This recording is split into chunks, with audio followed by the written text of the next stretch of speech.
Hi guys! How's it going? Thanks for all the follows, guys. Appreciate you. Evil Soul, Jay Winchester, and then Todd, of course. Todd, thanks for the follow. Welcome in, friends. Hi, Gover. Hi, Maple. The crossover I needed. Heck yeah. Everything sounded good on your guys' end? We should be good to go.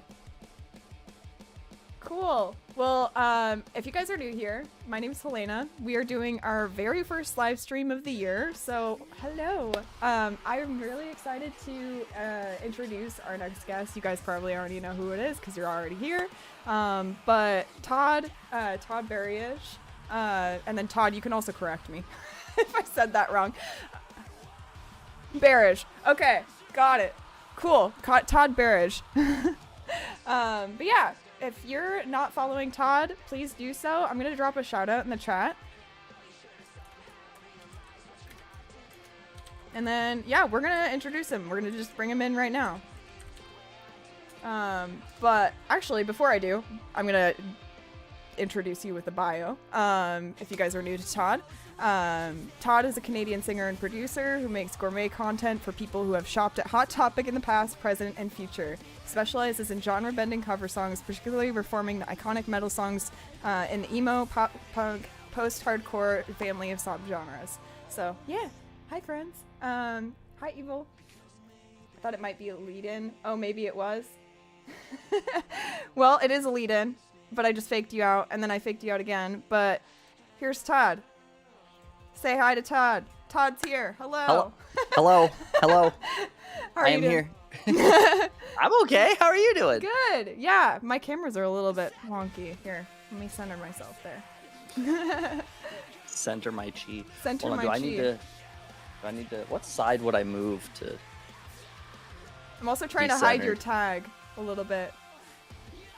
I'm gonna stay perfectly still, and then if you gotta move me, you can move me. Yeah.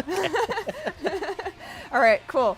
I think I'm gonna keep it where it is. Yeah, that's the spot. Okay. That's the spot. Cool. Well, yeah. How are you doing today? How's today been going for you? Today's been great. I mixed and remixed a bunch of songs, and went on a drive with those songs and said, "Yeah, that's good enough." Yeah. And then I stopped mixing and I updated my website, which I haven't done in a year and a half. I don't know. Now I'm here. It's been a good day. Cool. A little productive. Glad to hear that. Yeah, glad to hear that. Well, so, like, I actually want to know a little bit about your origin story, because I've been doing a little bit of research on you, and I just want to know the general, like, hero, villain origin story. Would you say you're a hero, or would you say a villain? Oh, God. I'm just Todd, man. You I don't anti-hero? know. I feel like I'm my own worst enemy. So both, I guess. Okay. I'll take both. All right, give Dual me your credits. origin story.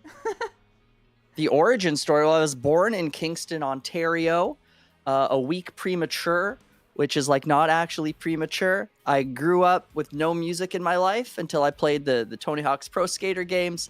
I was raised a devout, Bible memorizing, good Christian boy, and then skateboarding and punk rock ruined me. And it's just been music ever since. I don't know. That's a lot of it. I'm sure there's lots more details there, but I think that's the cliff notes. So what about Tony Hawk's? Was it Skate or Skate 2 that did it for you? Is that what it was called? 2? Yeah, 2 was the good Pro really Skater good, 2. If that was the one with a really good soundtrack. I think Skate 1 was like didn't have as much like one? Pro Skater 1 was like not a good entry point, I would say. The soundtrack bangs, but like if you're not already into punk music, you're gonna be like, ew, what's this? Where Pro Skater 2, they introduced like more pop punk. So there's like Lagwagon and Millencolin. Bad Religion were in there, where it was like Dead Kennedys and I forget the name of the band, but Goldfinger was in Pro Skater 1. But yeah, Pro Skater 2 had like a cleaner, more like pop-a tuned soundtrack that it hooked me, and it's been all punk all the time kind of since then. Cool. That's amazing.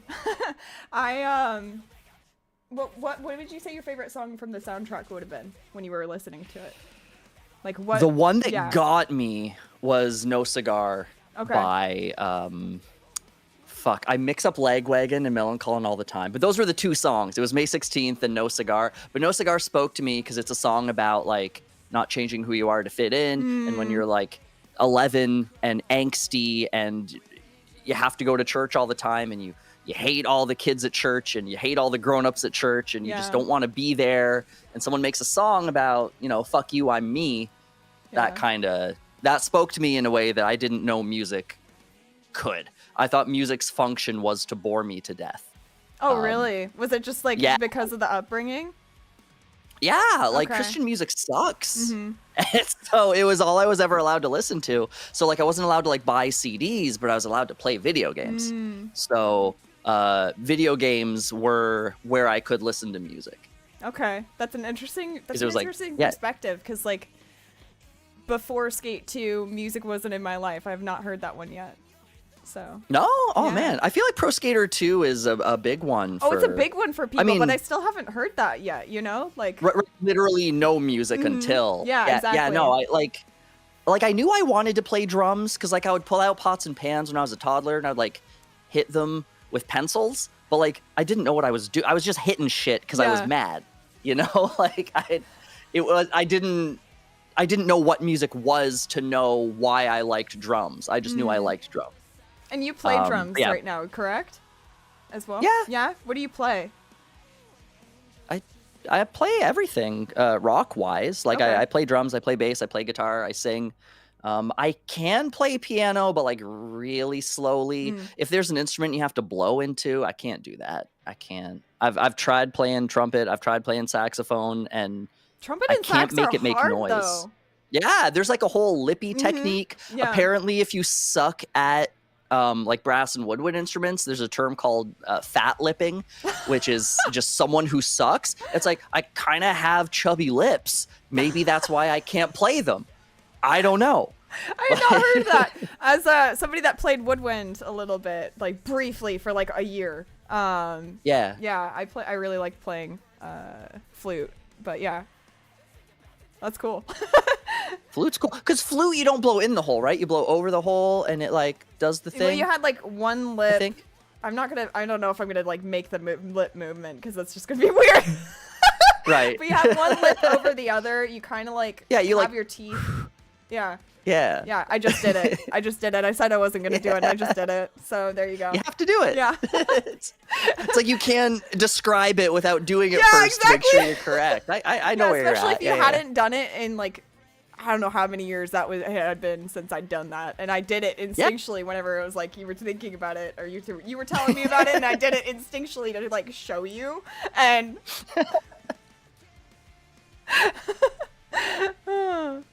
but yeah, off to back on topic. I don't mind if we derail, and we can derail for an hours and hours if we want to. But I did want to ask you, who inspired you as a musician, kind of going into like what brought you into music in the first place, but who inspired you when you were learning how to play in particular?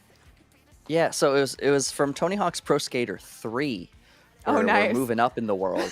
And Rodney Mullen was my favorite skateboarder, and when you beat the game with a certain skater, you get like a 2-3 minute skate video clip with that skater skating to a song from the game. And his song was The Boy Who Destroyed the World by AFI. So because I wanted to just watch him skate over and over and over, I ended up like exposing myself to AFI by just listening to them over and over incidentally. And then just a connection was drawn in my brain. It was like, that's your favorite band now. And that stuck for like 20 years. Wow. Yeah, like they were my favorite band probably up until I like really started doing YouTube covers, and I got a more hands-on appreciation for how other artists' songs work. And so it's like I realized like, okay, I like Blink-182, but maybe I love Blink-182, and I like Bring Me the Horizon, but maybe I love Bring Me the Horizon. And so like over time, my favorite band has changed, but as far as who got me into music, like it's AFI, like That's all amazing. day. That's It really could only cool. ever be them. What song would you say? So wait, what song The Boy was? Who Destroyed the World Yeah, was, yeah. that was the one. Yeah. Because like the songs from Tony Hawk's Pro Skater 2 Right. were the ones that made me go, I like listening to music. But then The Boy Who Destroyed the World was like, oh, I want to do that. Like, this isn't just something I want to enjoy anymore. That's actually what I want to be. That's awesome. So how did you go from like not being able to listen to music? Like, what was that transition? What platform did you listen to music on? Platforms didn't exist. Well, I mean, like what CDs like did you buy? Did you? I just bought AFI's discography, like straight up. They were the only band I knew I liked. So I okay. was like, I'm just going to buy all of these. Yeah, that's true. Platforms didn't exist back then, as if I wasn't also in that era. Like, I think there was something called, I'm going to Google this really quick, make sure I'm not lying. But I think there was something called HP Music Match, and it was like a prototype Spotify. Let me just see if it is There's also real, and LimeWire. I didn't. There was LimeWire. I did pirate the shit out of stuff. But I can't find like evidence that this thing exists. But I swear to God, there was a program called HP Music Match. Okay. And it was Spotify. Maybe like, that's what it would Spotify make you- was called before. Who knows? Maybe. But yeah, I used to listen to just like punk radio stations. And it's like, you only had so many skips a day. So like, you could listen to music all day if you wanted to, but you were given like 3 or 5 skips. So if you didn't like a song and you were out of skips, you just had to listen to shit you That just hated. sounds like Pandora.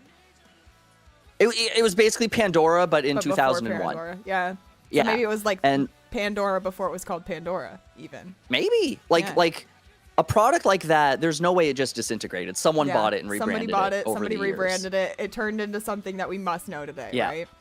Yeah, like there's no chance it didn't happen. But yeah, I used to. That got me into like death and black metal and stuff because Cool. like the stations would like waver, and you like 1 second you'd be listening to the Misfits, and that's like, oh, well, here's Slayer now, all of a sudden. And so like my little like 12, 13-year-old brain was like, oh shit, you can scream in music, and like that broke me. That broke me too. Also, yeah, I was like, oh my gosh, this is cool. I'm kind of scared, but I'm kind of wanting to just keep listening, and I want to figure it out. Yeah. I'm just see here. Tommy says, tuning mine to music early 2000 pure volume. Pure volume for me was like mid 2000. I don't think I started using it till 2004, 5, 6-ish. I did go on there a lot. Like I remember the band Cute Is What We Aim For back before they were like a big band. They had 2 demos on there. One was Teasing to Please, and I don't remember the other one. But I remember hearing them like, oh, I heard them before they were big. But like, they only had 2 shitty demos, and I remember listening to those and just like rinsing the hell out of them. Which on band pure again? volume. Cute Is What We Aim For. Okay. And then when they finally made an album, I was like, I hate this shit. But those early 2 demos I thought were so good. Did you ever see anybody live that you felt that way about? Like you didn't like their album, but you liked them live because they had that Billy demo Talent. feel? Okay. Billy Talent. They, to this day, I think they're the best band I've ever seen live. And every time I put Billy Talent on, I'm like, I could be listening to anything else. What about their performances do you like so much then? I don't like, the energy is unreal. They're really tight, like playing wise. Like they sound like if the record was good. And then I put on the record and all that energy just isn't there. And I'm like, how? Like what producer are they using that's like sucking the joy out of what it is they do? Like I don't know. I feel like that's kind of the case with a lot of punk bands though too, right? I feel like they just don't Yes. sound Absolutely. quite as good on recording. You need to see them live, and that's kind of like the whole fun about it. So that's partly why I asked that question. No, that's a major issue. Yeah. And especially late 90s, early 2000s punk music, producers hadn't figured out how to like because like that energy is intangible. So if you're trying to capture that energy with a microphone, you probably can't.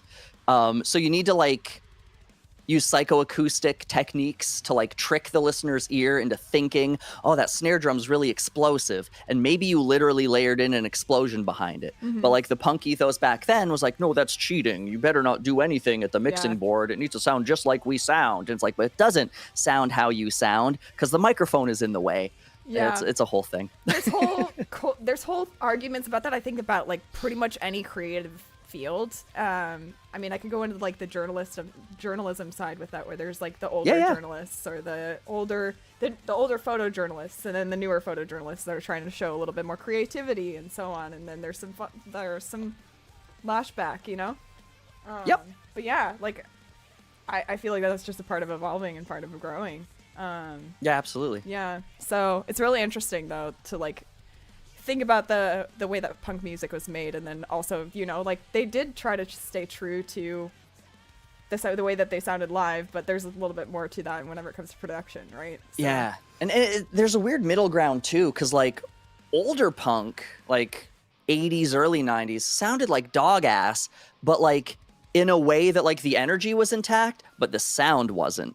And then it like did this flip in like the early 90s and mid 90s and onward, where it was like, okay, now it sounds good, but we lost the energy. And it took them years to figure out how to like just do both. Okay. Yeah. It's interesting to hear your perspective, because you produce your own stuff. So I like hearing about that kind of thing. Yeah. So cool. Thanks for sharing that. Yeah, of course. But yeah, speaking on like producing and then streaming, what brought you into streaming in the first place? Gaming. I'm a gamer. Like Tony Hawk's Pro Skater is a video game, and that's what got me into music. I've been gaming since like my earliest memory is playing my sister's Atari 2600, whichever one had Pitfall. Just like that joystick with the red button. Like I remember that. And then a few years later, I remember getting Donkey Kong Country and stuff like that. And so when I learned there's a platform, like you can just go watch people play video games. I was like, okay, I'll go there. And I remember watching streams through like the 20 teens and slowly realizing like I could, if I had the right equipment, just do the thing I do there and show people how songs are made. And like other people pioneered it way before I ever finally got around to it, thankfully, because I wouldn't have been able to figure it out by myself. But like the Creative Live platform, which I don't know if it still exists, but it was really cool. Like they had like Bo Burchell from Seosin on there teaching a course on how to record a song, and it was like this like multi-day thing where like you would tune in for 5 hours a day and watch him not just teach you how to do it, but do it himself and show you his process.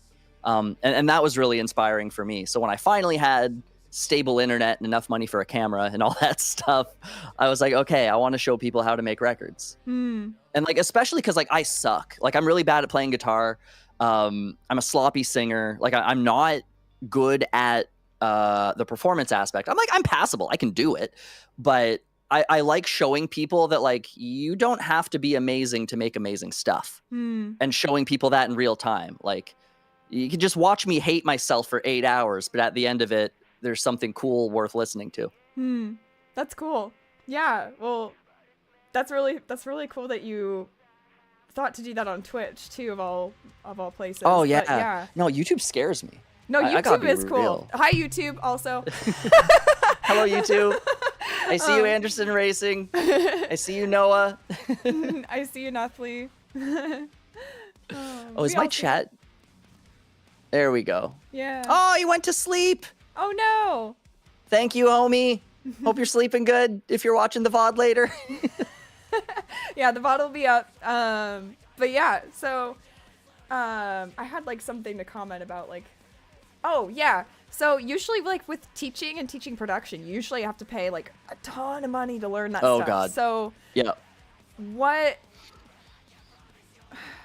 I don't know. Like, I don't know exactly where the question is going in my head, but I don't know. I do think it's like I think it's cool that you're doing that, and you're doing that for free, like basically for free, or Yeah. for free, because you don't run ads on your stream, right? Right, at least right now. No. Yeah. No, that's any crazy. ads that run on my stream are just Bezos being greedy. True. Straight up. Like they run intro ads, and I think that's it.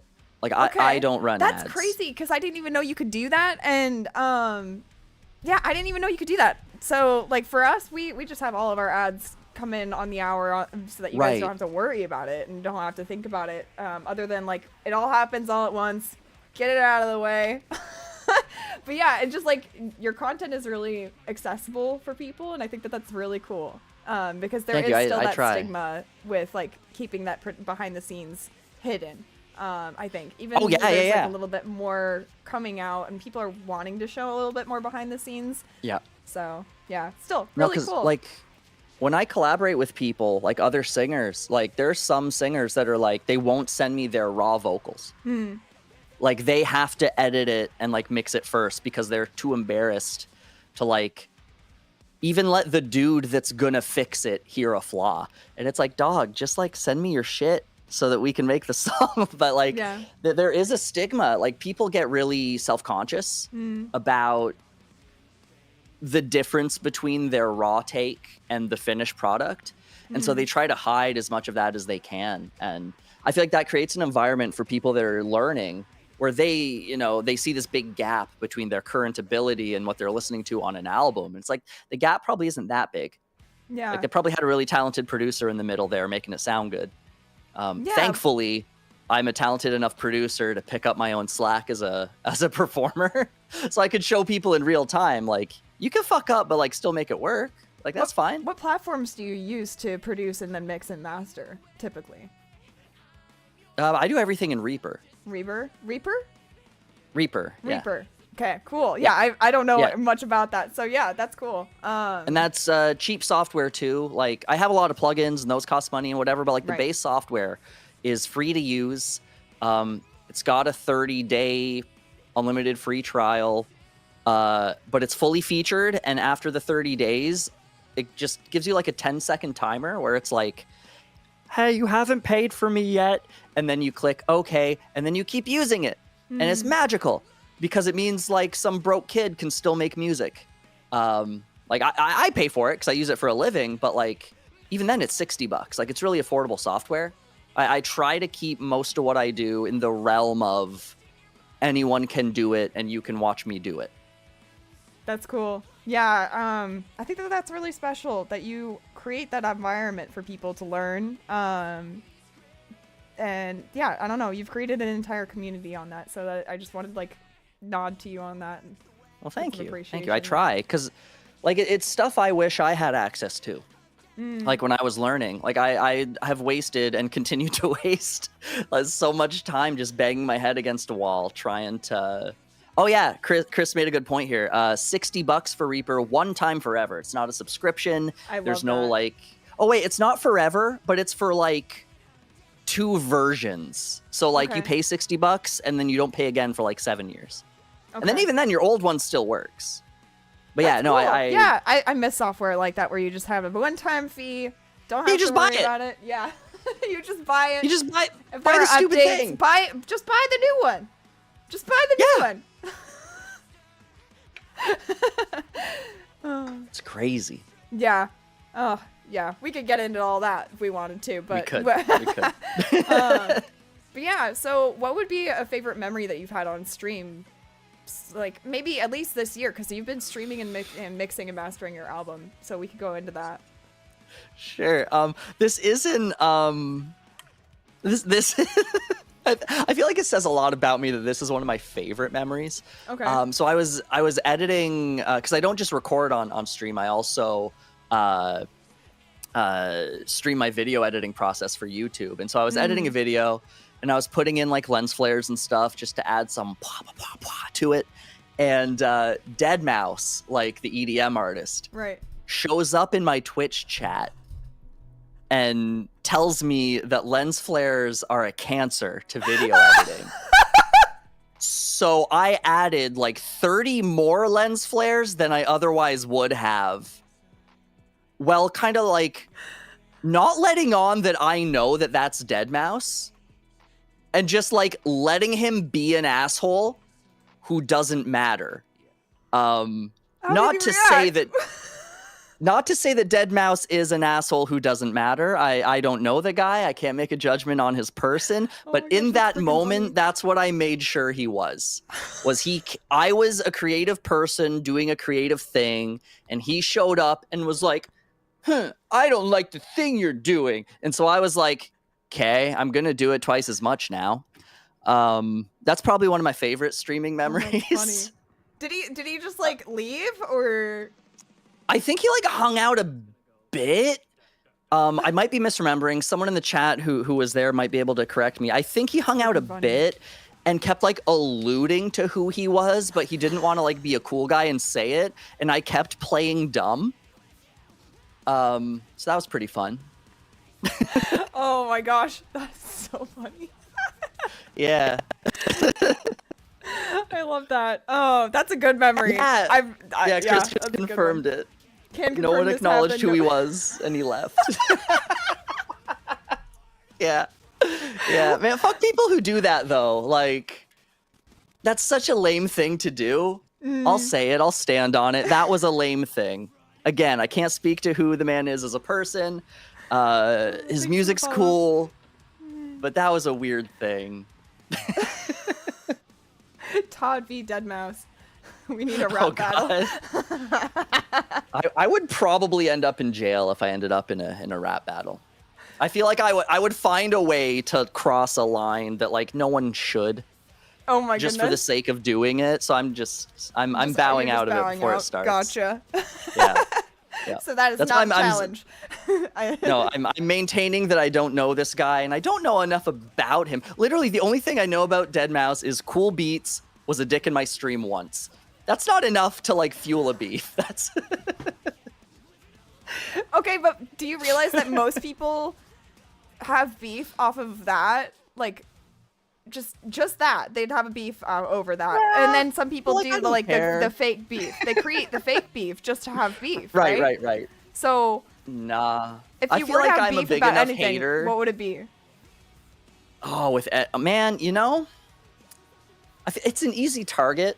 I think Ronnie Radke is a knob. But like he's such a worm that it's not worth beefing with him. Also, like he's just like a pathetic rage baiter. So like, meh. But he's like the first thing that comes to mind because he is a rage baiter. So like he's easy to hate. When I think of musicians I hate, he's right there. I would love a friendly beef with Loner Youth. I think it would be really funny if he and I started just trying to one up each other all the time instead of working together all the time. I feel like that would. Oh, did we lose him for a second? Hang on a second, guys. I lost him for a sec. Oh, can you hear me? I never couldn't hear you. Oh, okay. Did I vanish? Lost you for a second. Yeah, hang on a second. Oh, no. Okay, am I back? Yeah, my internet's being silly. Hang on a second. Let me close the tab. Let me stop Spotify. the frame it froze on is delightful. There we go. All right, we're back. We should be back. I just closed Spotify. We're good. We're back. That's all it needs for now. Cool. Are we good? I'm doing the Illuminati hands. I'm just making sure it shows up on stream. We talked about beef, and then it just like is like, nope, no beef allowed. No beef allowed. Oh, so did you not even hear my beef pitch? I heard your beef pitch, but a little bit about the friendly beef, and then you cut out. Oh no. Okay, so yeah, I want a friendly beef with Loner Youth, and then I think we would push each other to greater heights. Instead of working together, we could just hate each other for a little bit, like 3 months. Yeah. Just 3 months. Yeah, that'd be perfect. That's all I'm asking for. 3 months of weekly hate tracks, trying to one up each other. Yeah, there's nothing like a little bit of friendly beef, right? Yeah, it would strengthen our friendship, I think. No, I don't hold on to like negative feelings about people. Usually like once I assess I hate someone, I just kind of like shrug it off, like it's not worth carrying. Yeah, I don't know. I can't think of anyone else I'd want to beef with. No, that's a good one. And I think it's cool that you offered both perspectives as well, because it's like, yeah, not friendly beef, friendly beef. And yeah, I'm gonna just stick on the friendly beef end because Sure. positivity. So Yeah. That's the one I forgot about the other one already. That's how little I care. Like, oh, perfect. So I don't know.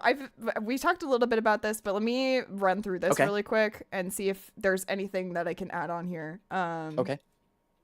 No, I literally we answered it. It was just about what made you start producing and everything and sharing your producing on stream. So I could get into what started like my actual production journey. Yeah, I'd love to hear that. I'd love to hear that. Like specifically. So like I was drumming in a band. We were like a weird funk band, and the other guys were older, and I was the drummer, so they would leave their instruments at my house. So that's when I started slowly learning how to play bass and how to play guitar, because the shit was in my house. And so I was like, okay, I can play drums, I can play guitar, I can play bass, kind of. And I have my sister, she's like wicked smart. She is a professor. Like it's yeah, she's like smart. I think, I don't want to blow her cover, but I think she might be transferring to like Hawaii. I could be lying though about that. Don't take my word for it. But she's like crazy. She's like a world traveler professor. She just goes and gets paid to be smart places. So anyway, love that. Part of what got her there was she would tape record her like high school like lectures so that she could take better notes at home with no distractions around. Like she's smart. And so there were just tape recorders around. So I was like in my little like 13-year-old brain, I was like, I could hit record on that tape recorder and play drums. And then I could listen to that tape recorder while I hit record on that tape recorder, and I could record guitar over top of the drums, but like have the speaker of this tape recorder also near the microphone of this tape recorder. And now we've got on this tape recorder the drums and the guitars, and I would just bounce it back and forth, and it sounded like complete dog shit because these things were not meant for that function. But like, so I did that for like as long as I could, and then like I discovered Audacity, and I had this like weird phallic microphone that would be used for like voice calls in the early internet. And so I would like set that mic on my floor, and then I would record drums there, and I would experiment with like mic positions. And like I was convinced I could get like a studio quality sound with this like $12 Walmart microphone. And so I would do that again and again and again. And then it wasn't until I was in We Are Adam West, which was like my high school punk band with my friends Josh and Ben, and Josh's older brother John had like, their band had a bunch of equipment there. And so he had a pirated copy of Adobe Audition and like a bunch of microphones and a mixer. And we would go like line out of the mixer into like the buzzy microphone input on old computers. You know, the one about like the green input. So we would do that. So we would record with real instruments, real microphones into a mixer, get our level set into Adobe Audition, and now we have drums. And it wasn't like it is today where it's like kick drum, snare drum, cymbals, whatever. It was just literally, this is drums, and then this is bass, and then this is guitar. And we would do that and kind of mix within those parameters. And so that was like 2006, 7, 8. We kind of did all that. And I got addicted to it. I just never stopped. Like I just never stopped. Like we used to ask John to record us, and then one day he just like got sick of us asking him, so he showed me how to do it. Oh, cool. And he would let me use his stuff, but he was like, I don't want to. You're wasting all my time. You do it. So yeah, we did that. We recorded an EP and a full length album with that approach. I did the first Theatre album in a similar way. My hardcore band Amnesia, we recorded in a similar way. And then it wasn't until like 2010, 2011, I got my first interface. And I had dropped out of college because I went for marketing. And I hated it. And I remember leaving class, picking up my cellular telephone. It was a flip phone at the time. I held off on getting an iPhone for so long. And I just called my mom and I told her, I was like, I'm not going back to school. Like ever. Like I'm literally walking home from school and I'm just like, I'm dropping out. I can't do this. And so she told me, okay, start a studio then, basically. Like you're good at it. You love it. Why don't you just do that? And so I did that for like 10 years. That's awesome. And you're still doing that in your own way, or? Yeah, for myself now. Okay. So like I spent 10 years recording other people's albums, and then I turned 30 and was like, I haven't made an album since I was like 23. What the fuck? So I just told all my clients, like, sucks to suck, but I'm doing my own stuff now. Like I'm taking myself off the market. Like I got to do me. And so I've been doing that for 5 years now. Okay. How are you liking that? Oh, it's way better. Like, I only have to please myself, where before I would have to please myself and then show the band the mixes. And then they'd have to also be happy. Right. And that's just so many like variables and differences of opinions and so many egos. Holy shit, the egos. And like, it's never the dude who's talented that has the ego in a band. It's like some dude shows up and he's maybe a little prettier than the other guys, but he like sucks at playing bass and he thinks he runs the world. And I've got to make that guy happy, but he doesn't know what he's talking about. And he's wrong all the time. So like, yeah, the fact I don't have to deal with those people anymore, I'm so happy. Did you produce in like every genre or specific genres? So yeah, kind of like I did some hip hop records. Okay. I did some like singer-songwriter indie stuff. I did punk bands, emo bands, a lot of hardcore, a lot of metalcore. That became my thing, was like heavy bands. So there are 2 bands I still record. Well, I guess 3. Last Chance Marie, they're a pop punk band from my city. They were the first band I ever recorded back in like 2007. That wasn't my own band. I still work with them to this day. There's a band called Pneumonia Breath. They're like heavy as fuck. Okay. I'll work with them. So their old band was called Lungless. And I loved working with them when I was a producer. So when I quit producing, I was also, or I guess, so I quit producing at one point. I came back to it briefly and I told them like, hey, you guys are the only ones though. Like, tell everyone else to mind their business kind of thing.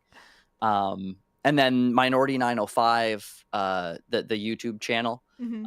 I love John when he does original stuff, provided our schedules line up. I will work with him any day. I love him. So like as soon as I'm done my record, I'll probably start on one for him. Okay.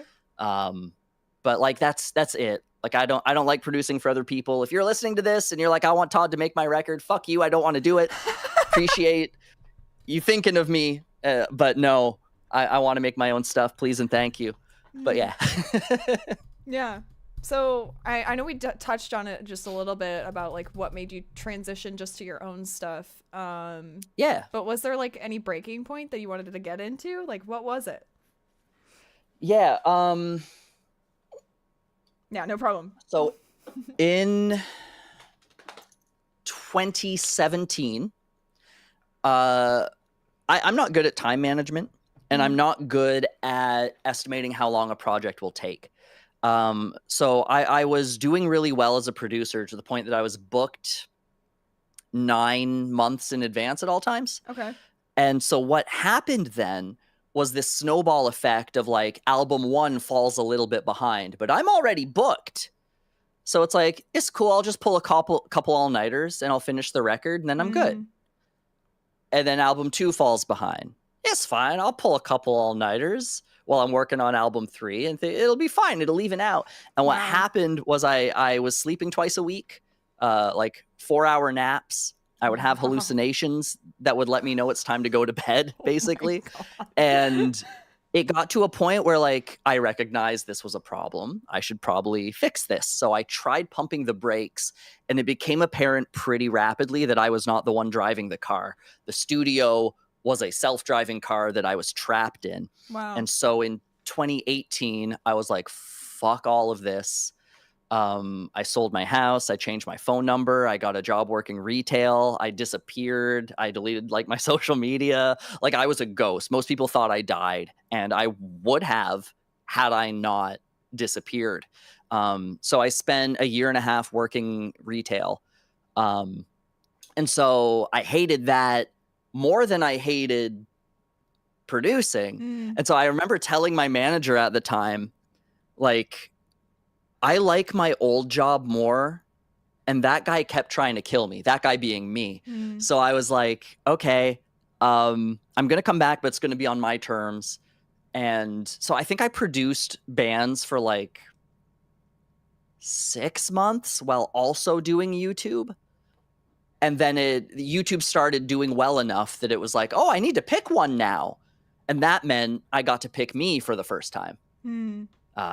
So that was an easy decision. Once it was like, oh shit, I could do this YouTube thing. Cause like the channel itself took a long time to start getting numbers, but I'm really fortunate that like people noticed what I was doing and the passion I put into it. And so like I had like a disproportionate Patreon support network basically. Like I was making $100 a month maybe on YouTube for like 2 years, but I was making, you know, like hundreds a month on Patreon and then a little more from Spotify, and it like a little bit here and there was like, okay, this is self-sustaining. I can do this. And plus like I went crazy and sold my house, so I had some savings. And so it was like as the savings were dwindling, I was like, oh, YouTube's picking up. And it was like literally the last possible day it could have been before my channel. It was either my channel blows up or I have to quit YouTube. Wow. Was kind of the deal. And it just like happened. In large part due to Jonathan Young. He shouted me out. I think it was early 2022, I want to say. And like my sub count doubled overnight. And like a lot of my, like the names and faces I recognize in my community now are actually from John. Like he gave me the biggest shout out. And I don't think he knew it was the most critical time. Like shit was getting dire, and I was like, you know, talking with my wife, like, I think I have to get a real job, and there's a really real chance I might kill myself if I do that. But just so you know, that's where we are now. Like, I'm not like guilting her, like, you need to make more money so I don't die. It was nothing like that, but it was just like, this is the reality right now. But then John saved my life, and that happened because Kala, his name is Curtis. He's my friend, mutual friends with John. He was showing John my stuff. I apparently this whole time. Wow. So that I owe that dude like my life. That's really crazy. Both those dudes, but Kala up front, yeah. Firstly, the fact that you were sleeping 2 times a week and were hallucinating, that's just wild. That is wild, dude. But different times. Yeah, but also like after being that burnt out is an understatement. Why did you want to produce again? Like, why would you want to after being so close to that breaking point, that death, like near death experience almost, I'd say? I had like, I guess, a little bit of hubris where I thought that like if I could wipe the slate clean, maybe I could do it again correctly. Because like doing that like 2 years or a year and a half, however long it was, without music in my life, like I did not sing, I didn't play guitar, I didn't do shit. Like I did not make music for that whole time. And once sort of like the healing had done and I got my sleep right and I was like exercising and just better, I realized there was a huge empty pit in me where the music was. And I realized like, oh, I'm a musician. Like, I'm not a person who makes music. Like, that's actually who I am. Like, fundamentally as a human being, if I'm not making music, I'm not sure that I exist. And I got to experience both sides of that, right? Like, I lived the world where all I did was music and I didn't even take care of myself. Right. And that certainly was awful. And then I did the thing where I didn't do any music, but I was sleeping and I was eating. And I was like, man, these are equally terrible. Like, that's how much I love music, that like it actually offset all the terrible things. So I was like, okay, if I can make this work without the unhealthy habits, I think I'm good. Like, I could die penniless as long as I can do that. So that's just kind of the goal now is make it to the end while still making music. Right. Yeah, that's really cool. Thanks for sharing that with me. I wasn't sure. Yeah, like, no problem. How that would go. Usually I try to ask one of those kinds of questions where it's like, okay, what was that breaking point for you? I try to ask that and see how it goes, and I never know. So thanks for sharing. Yeah. Thanks for being open. Yeah, of course. Yeah, thanks for asking. Yeah, of course. Yeah, and then if there's like anything else that you'd like to share about that experience, maybe some advice to people that might be going through something like that, because I don't know about you, but I think there's like that creative experience where you can't seem like, if you're really passionate about something, you want to do it as much as you possibly can, and there's something, if you don't find balance, there's something unhealthy about that too. So maybe some advice I about agree with that. Listen to your body and listen to your heart, and you need to do both of those things.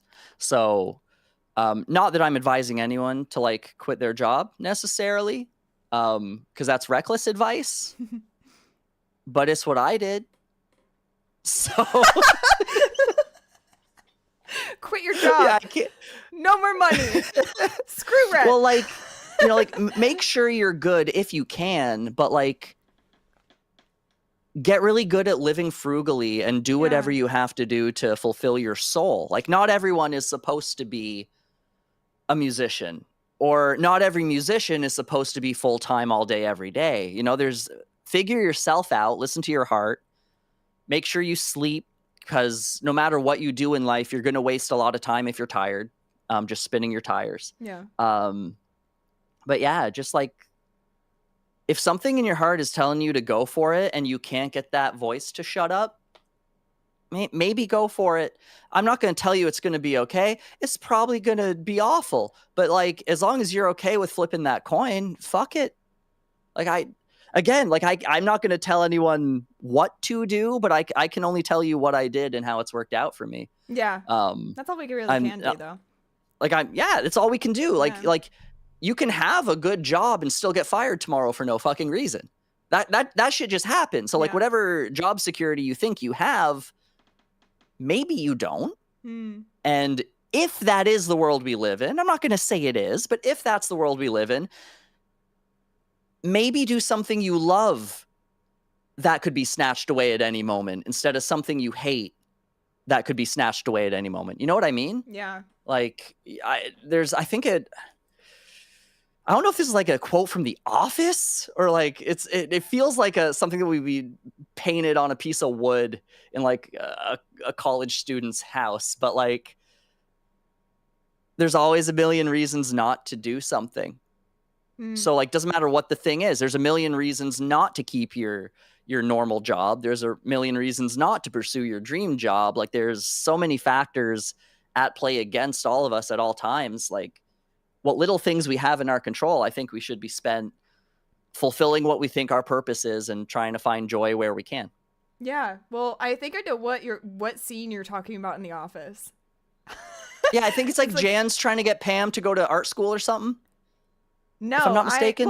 That one though. But I was also thinking like the final episode where it is Pam related, regardless. I think it's Pam related. But she did talk about it. I think in the final episode, she was just talking about like, she spent so long not pursuing what she wanted to pursue, basically, right? And she kept like focusing on. Well, that's like focusing on like, I don't know. I can't remember what the quote is, but I thought of the last episode. You know what I'm talking about, at least, right? I do. Yeah. I'm gonna look it up right now.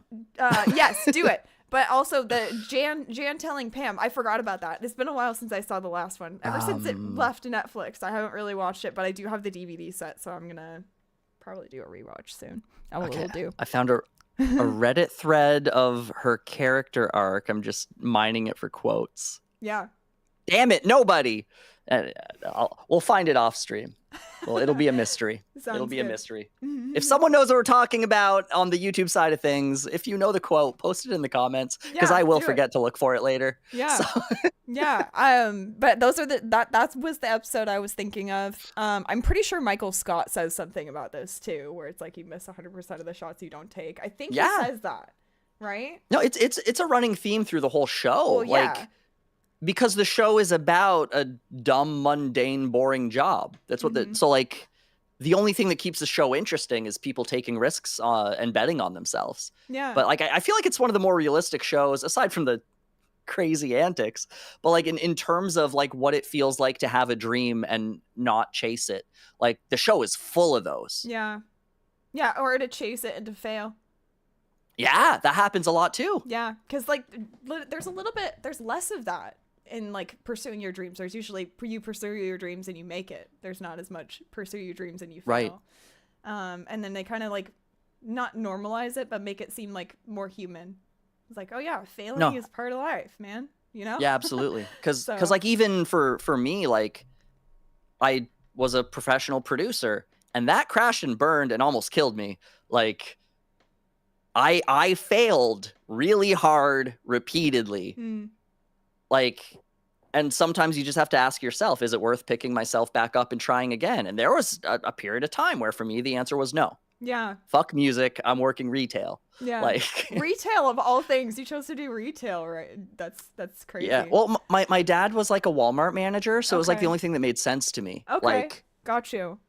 like my dad can do that. I'm him, but smaller and more sensitive. But like, I could be him, maybe. Yeah.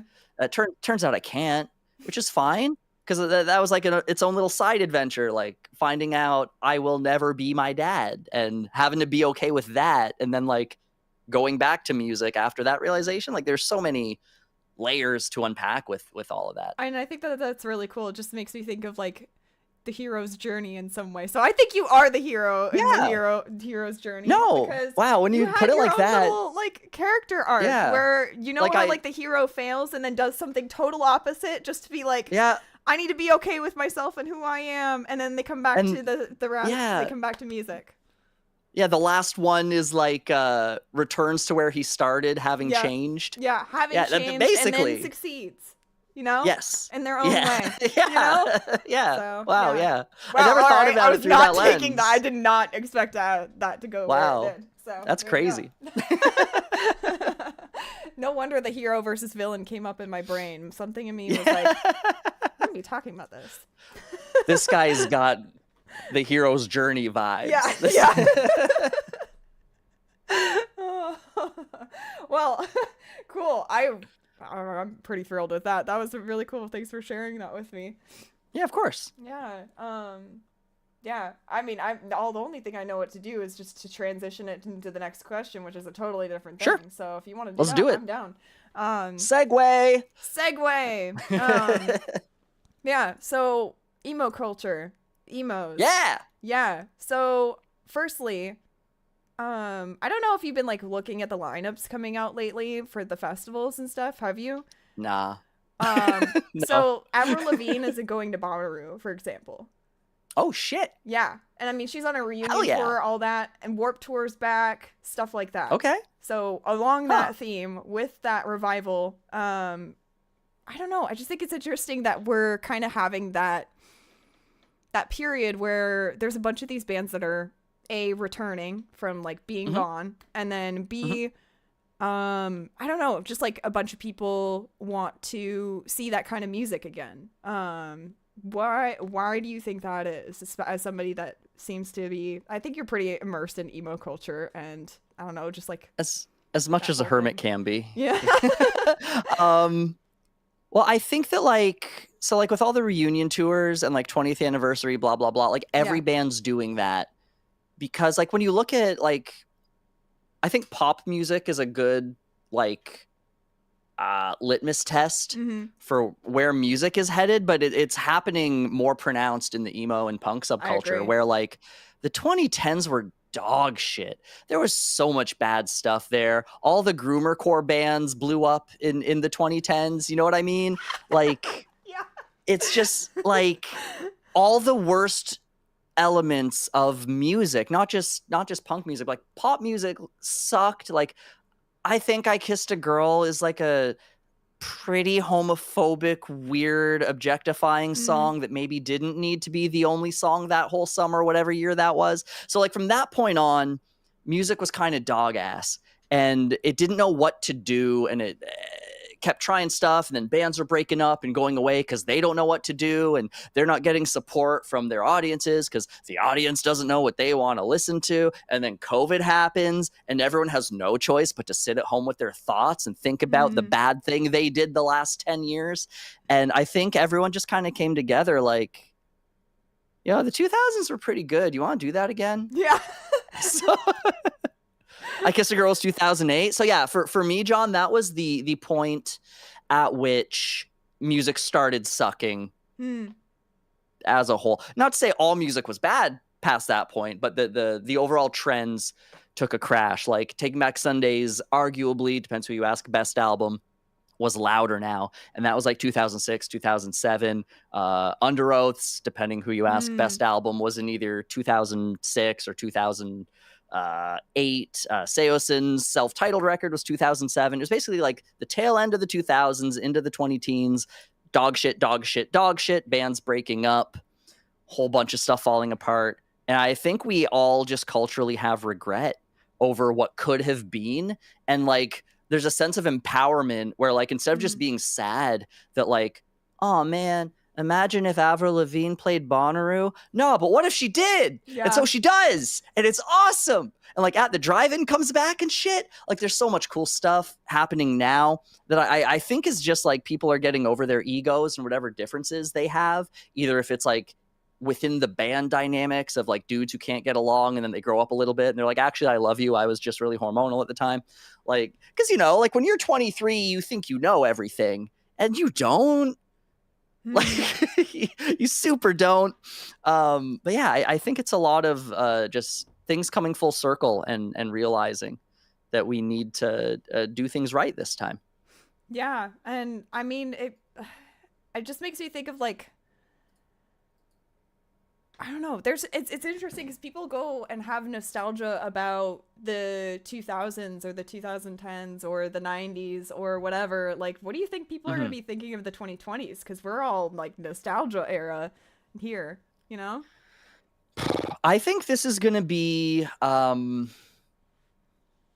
remembered as the period of time where we got it right. So it's like a remix, but better. Yeah, like trying to think of like a good comparison. Jesus, like, because this it feels unprecedented, right? Like I can't think of a time in history where an entire section of culture has just Control Z and just done it again. Like,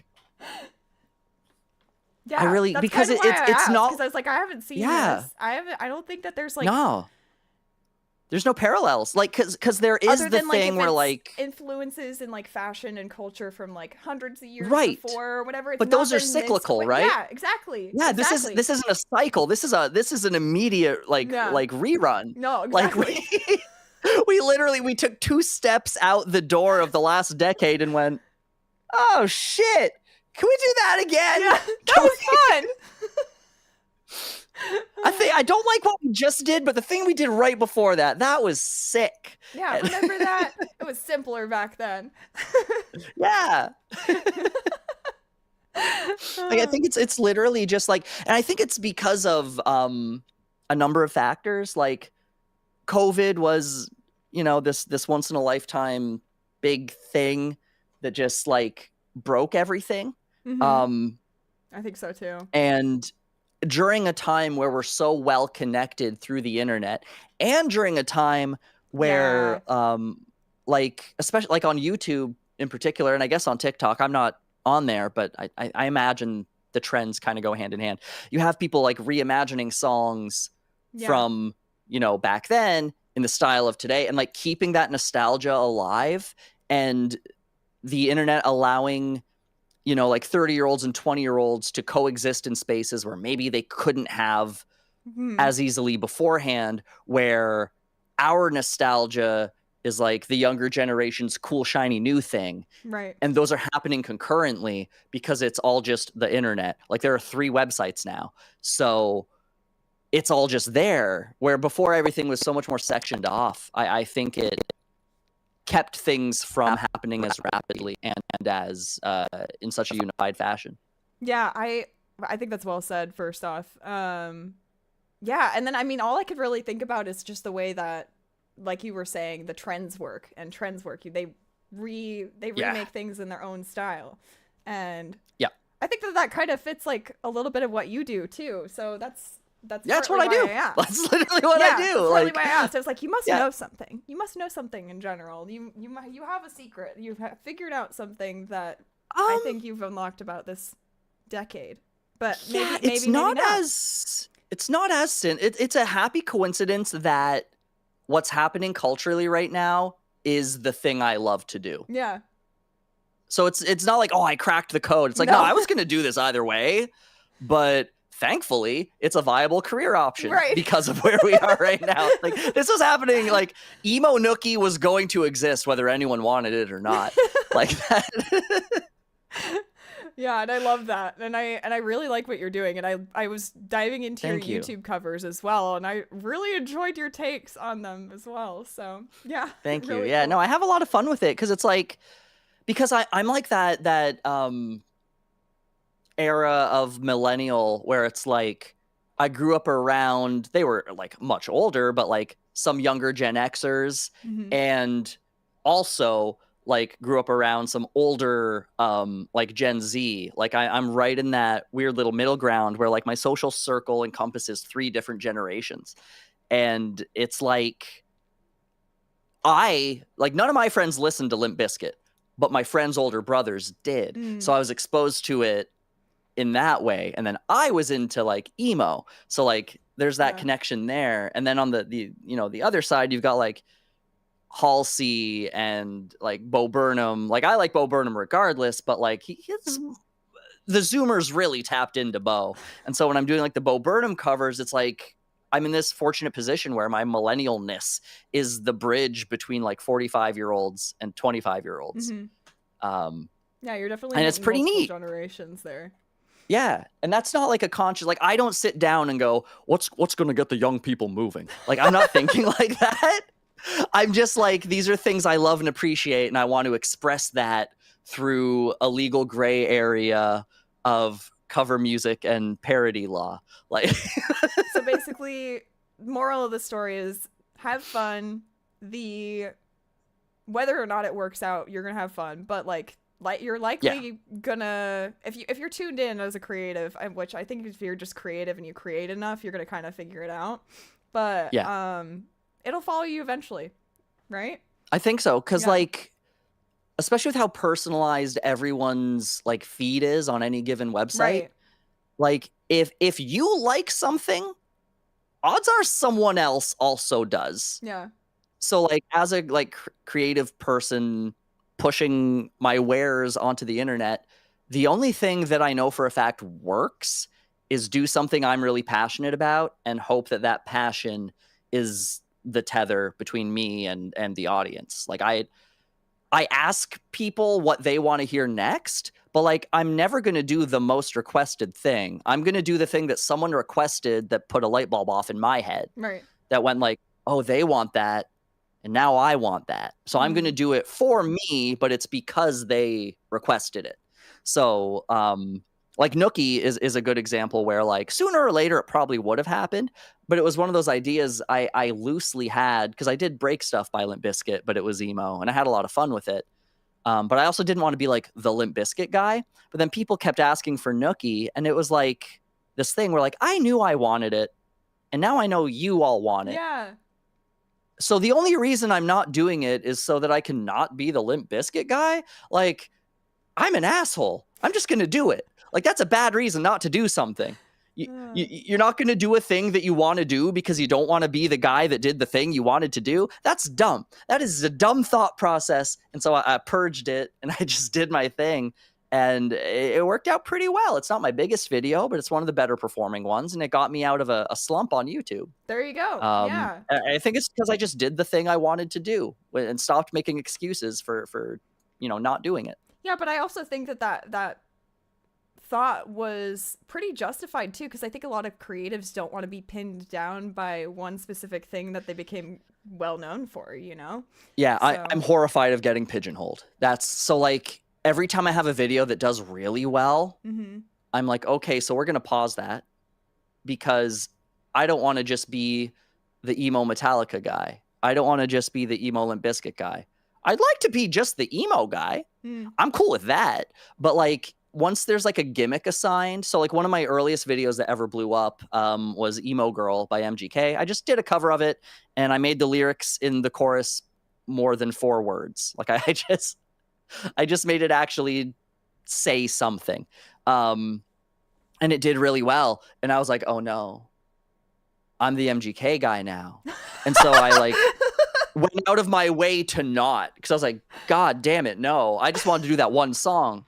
Like, I don't want all that heat. So yeah, it's I'm always fighting being pigeonholed. And like you can notice in my channel growth over time, it's very slow and steady with like the odd little bump, but like that's normal. There's though, never right? gonna, yeah, like there's not gonna be like, this is when I blew up. Yeah. I don't want to blow up. Like I don't. I want to gradually achieve success. On my own terms, not dictated by what was hot that week. Right. Because like that, if you live and die by what's trending now, what happens when the trends don't align with you anymore? Yeah. You know what I mean? Like you're boned. You can't do anything. So like if all you do is the thing you love, well, that's forever. Yeah. That's never going to get old. Whatever I love is just what I love, and that's what it is. Like sometimes it's Eurobeats, sometimes it's Shania Twain, sometimes it's Limp Bizkit, sometimes it's Slipknot. Like I don't care, but as long as I'm into it and I love it, I'm going to do that, and that has worked so far. So I'm going to keep doing it. And I advise anyone else trying to figure out their place in the world, like you've already figured it out, dummy. Like your place is you. Yeah. Just be you loudly and confidently and the best that you can be. Like you have to be the best version of yourself too. Like if you're an asshole, maybe you have to work on that, you know? Right. Like don't like be yourself doesn't mean don't apologize or don't apologize for your faults or don't try to better yourself. Right. It just means like, you know, pursue self-growth and be honest the whole way through. I don't know. Yeah. And nowhere in that does it matter what song is on the top 10 of Billboard this week. For sure. None of that occurs to me. Like if I cover a popular song, it's because I happen to hear it and happen to love it kind of thing. Yeah. Cool. Yeah. I love how that went too, because it was like what we were just talking about, emo culture, and it goes back to all about being yourself and everything. I think that's really cool. Because that's me. Like I remember I was the punk kid because I skateboarded and I listened to punk music, and then the Used put out their self-titled record in like 2001 or 2, and I was like, oh, this is the stuff. Yeah, I bit my tongue really hard there, but like because like I listened to punk and it had a thing I liked, and I listened to like death metal and it had a thing I liked, and then emo was both of those things. It was like, bro, this guy's sad and screaming. This is awesome. I love this. But there are some acoustic moments, and they're talking about like real things that every person goes through, and music didn't. And really then there's a breakdown. And then there's a breakdown. Just a random breakdown. Yeah, like From First to Last and the Used were like so pivotal for me as like a music enjoyer, to just like define like emo is so cool because like, and people argue on the internet all day, like, no, emo is only emo if it comes from this region during this time period. And it's like, no, man, emo is just like any kind of punk you can't put in a box. Yeah. That's it's for emo. The kids and the music that doesn't really fit in. Yeah, like it's always been what it is. And it's so crazy that there's gatekeeping within it, because it's like, you are arguing about what label you put on music listened to by people who wear tight pants and black t-shirts. Yeah. It's the same people listening to it. It's the same crowd. It's the same energy. It's the same authenticity. I don't care what guitar they used. I don't like, since when is there like a skill threshold? You have to be this good at guitar to ride the emo roller coaster? Fuck you. Right. Like, you can have bands that suck and bands that rip, and they're both emo. Like, shit, man. Seisha's emo. The Used is emo. Arm's Length is emo. Fuck. Yeah. Like, and they're all drastically different bands, but like that shit's all emo. American Football too. Like they don't, none of those bands sound alike. Mineral doesn't sound like any of that. I think that's all emo. Yeah, I think Christopher raises a good point. I always assumed that the Misfits were the etymology of the word alternative, which I Yo, think 1,000%. yeah, and then I also think like emo and emo culture is like that's the, or at least I don't know about now because it's kind of pop culture again or now. Right. But Yeah. it It like got too big. it really fits that alternative, or what was alternative at least back then, and maybe even a little bit now, but like different because it is different than it was in 2008 and 2006, and Yeah. you know, I mean, it's always changing, right? Yeah. And because it's counterculture, mm-hmm. it's inherently reactionary. Yeah. So you can't hold modern day emo or even modern day punk, whatever, to the same standards as what was happening in like the late 80s, early 90s, because like culture is different. Yeah. So by definition, the counterculture would have to also change to stay counter. Like, I don't know, just like people, Yeah. you know, like Blink-182 came out and people are saying they're not punk. And it's like, nah, man, that's what punk is now in the year of our Lord, 2003 or whatever. like, oh, it doesn't sound like the Sex Pistols. Yeah, bro, because we're not then.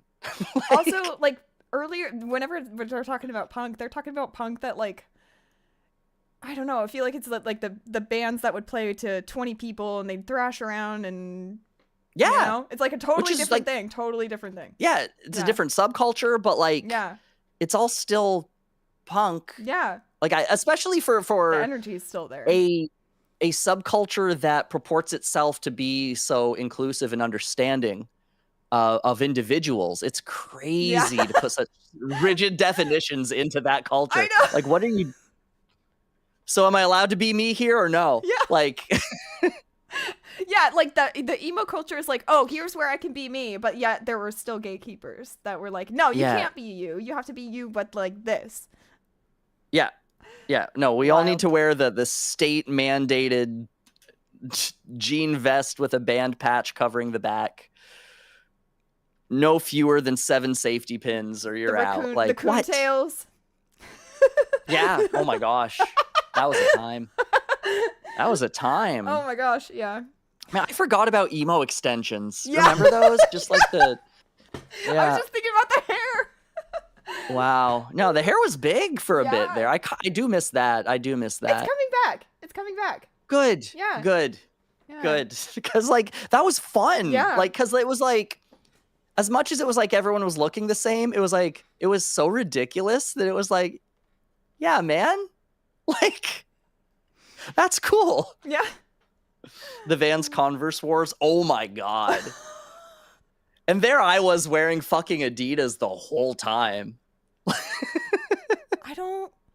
Oh, I definitely wore Converse.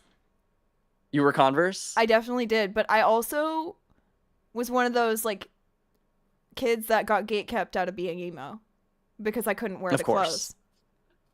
Right. Yeah. So which is so silly. It is silly. Like, especially because like where emo is now is like flannel and like a plain t-shirt. And it's like, why were we gatekeeping people who didn't wear that? But now the mandated uniform is the most normie shit I've ever seen, which I'm okay with. I have been a like plain t-shirt, plain jeans guy the whole time. Mm-hmm. Like I'm down for whatever. Cause like, especially cause I wear black. So it doesn't matter what era of emo it is. I like look the part enough. As long as we don't get like the hair involved, like, you know, I'm never going to have the right also, emo hairstyle. The makeup. Oh my God. Yeah. Makeup's exhausting. Yeah. I agree. Cause I remember like the eyeliner was so big. Yes. But like, if you didn't get it right, you had to scrap it and start over. Mm-hmm. And it's like, that was like $7 worth. Yeah. You just... $7 that was worth half of a that $9. tube, man. Yeah. What do you mean just do it again? I'm out. It's gone. We used it. Gotta wait for next week's allowance. Oh my God. I miss allowances. Holy shit. You didn't have to do anything. No. Oh, sick. It's been 2 weeks. Where's my $20? Like,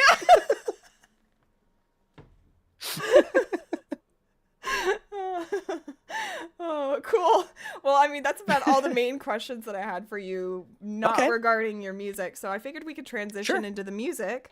But first, do Okay. you want to take a little break and just like regroup in like 5 minutes?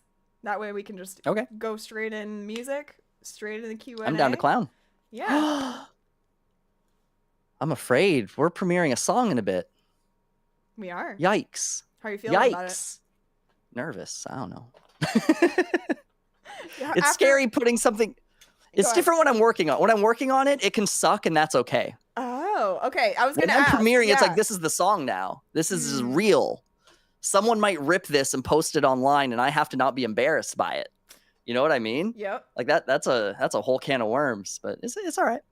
Yeah. I think I'm Do you ready. ever feel like a song All is right. truly done? But that's my final question. Yeah, actually. There is, I know most people say a song's never done, but there's a switch that goes off in my brain. Usually, not every time, but usually, where it's like I stop listening to something I'm working on and I'm actually just listening to the song. And that's when I'm like, okay, I'm done tweaking this. Cool. Like the urge to fix has left me. So we'll see if I get it on stream. Yeah. This will be how we know how close my album is. Well, that's kind of the whole. Well, with premiering, I mean, like premiering on a publication is different, but we can do it like as a soft launch. Soft launch. I like that. Soft launch. Soft launch. Cool. All right. Well, I'm gonna let us have a break, and then go chat, drink your water, do what you need to do, go to the bathroom. We'll be back in 5. So awesome. Yeah, cool. All right. I'll see you in 5.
Feel like I'm a loser, like I don't deserve you. Rewriting my thoughts, there is suicidal haiku. Push you all the way when you try to get closer. Buried half my family and finally got closure. Oh yeah, yeah. Oh yeah, yeah.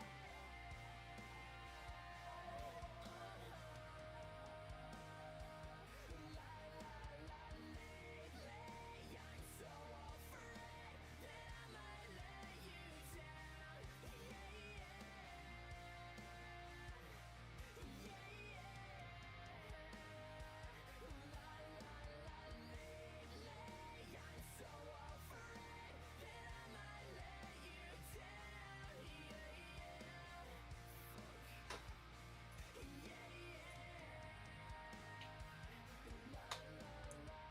Louder.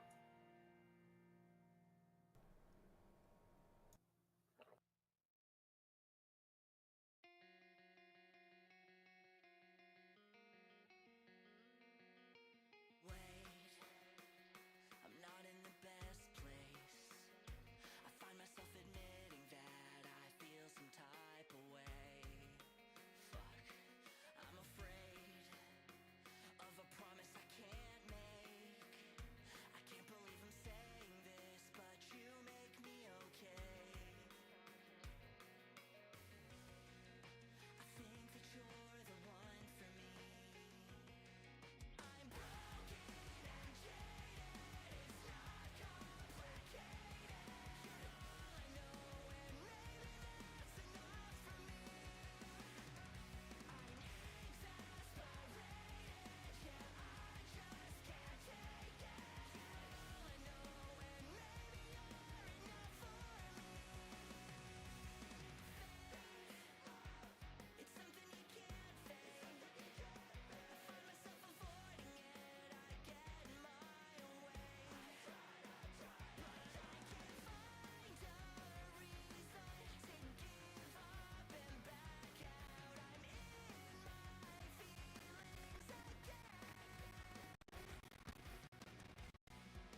Hi guys, we're back. Hello, hello. It got really quiet without the music. I don't hear anything in my ears, and I was like, wait, did I lose you there? All right. Anyways, hello. We are back. I was just listening intently. Yeah, because you also have the stream delay too. I'm sure you were like also waiting for it to work, right? Yeah. Yeah. Oh, that's funny. I hope everybody had a good break. I definitely did. I like to grab a little snack. I need a snack during stream. It's kind of just something I'm realizing about myself. Otherwise, I won't eat it all. So, yeah. Hope you guys had a good rest of the break. We are going to be premiering a track, but first I think we want to share one that's already out or going to be out, part of the album. Oh, they're all coming out they're all on coming February out? 14th. February 14th. Yeah, I'm just dropping the record on Valentine's Day. Perfect. That's just what it's going to be. Perfect. That's amazing. So this is a month early official? preview. Is this official? You're dropping it on the 14th? Yeah, come hell or high water, Okay. I'm getting it out. All right. So. Sounds good. Cool. Well, with that being said, I'm going to just play it to test it out, make sure that the volume levels are good. I do have it hooked up to an audio source that's separate that I can adjust, but I also am not entirely confident that it hooked up. So Okay. I'm gonna test it out really quick. So pending. Okay, it is playing. Okay, cool. I actually might need to turn it up. Does this have like a slow build in the intro in the first one? Should I? It does, yeah. Okay. So I won't turn it up. They both do, actually. Okay, perfect. That's perfect. So I just got just enough audio for nobody to hear it but me. All right. Cool. I'm just waiting Oh, and to see if I hear it. I want you to be able to hear it too, and I want you to be able to hear it live while I'm listening to it. Yeah, I'm But- listening to the stream. Yeah, but there's a stream delay. Oh, yeah, there is. Yeah. So I'll just John be wants quiet. to be able to hear it, too. Well, you guys will be able to hear it. But yeah, I think I'm just gonna keep quiet. We'll sit in awkward silence for 3 minutes. Yeah. And then we'll chat. That way you can hear everything as well. Yeah. All right. I'll interpretive dance while the song plays. Okay, perfect. That's perfect. All right, you guys ready? So this is I Think I Used to Matter. We call it a silence around here. All right.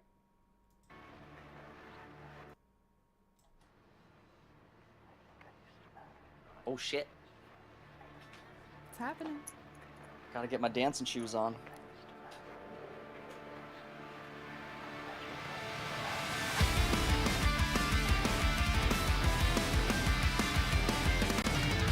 I don't know how to dance. Should I switch to just you? It's just me. That's fine, I'll just sit in silence with you. 5'10", 130 pounds. I spend nights at home. It seems lonely, but I rather like it. I sleep alone. The Matthews family tucks me in each night, and I try to fight it, but I want that life.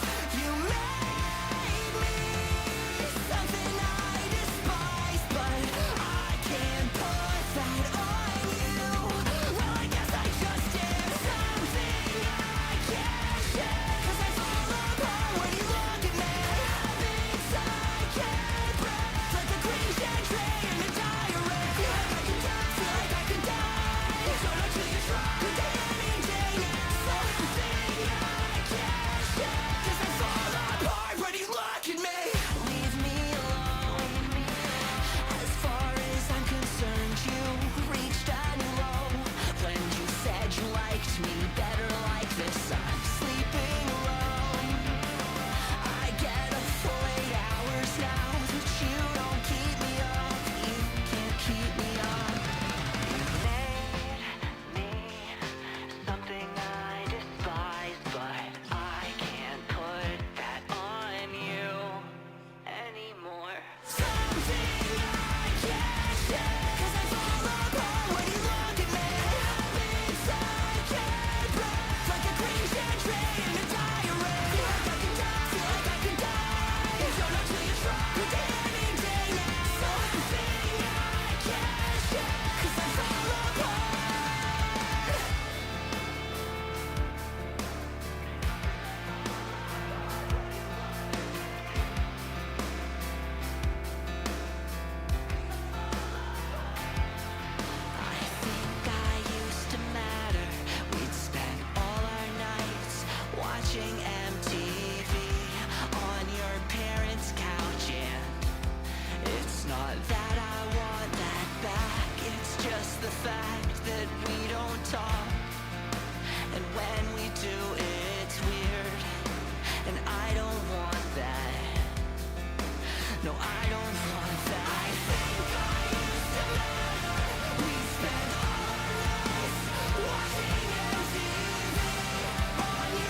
That's so cool. I loved that.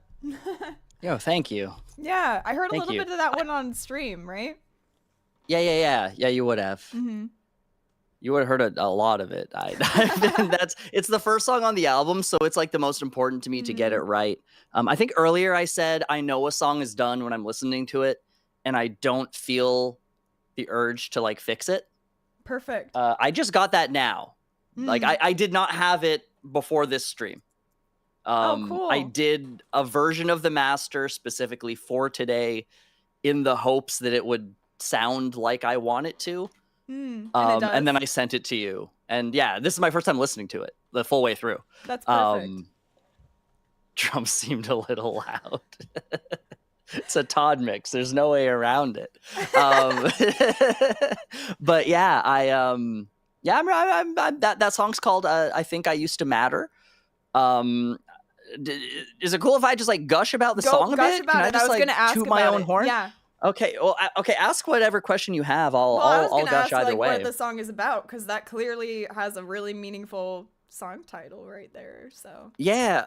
So it's an interesting one because like I wrote it about a certain situation in my life, and then listening to it now, it feels like it's about like somewhat of a more broad topic. So like it was about like when I wrote it,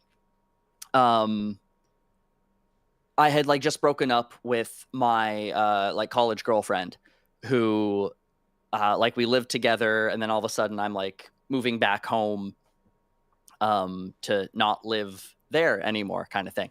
And so like that first verse, it's got lyrics like it's just me, you know, which like it's literally is no longer a couple, it is just me. And then just, you know, 5'10", 130 pounds, because that was my measurements at the time I wrote it. And it just, the lyrics are pretty like, they kind of just tell the story. Like, I spend nights at home. It seems lonely, but I rather like it because I went from living in Toronto, this big city, to this like little hick town where there's nothing to do. So I just spend all my nights at home.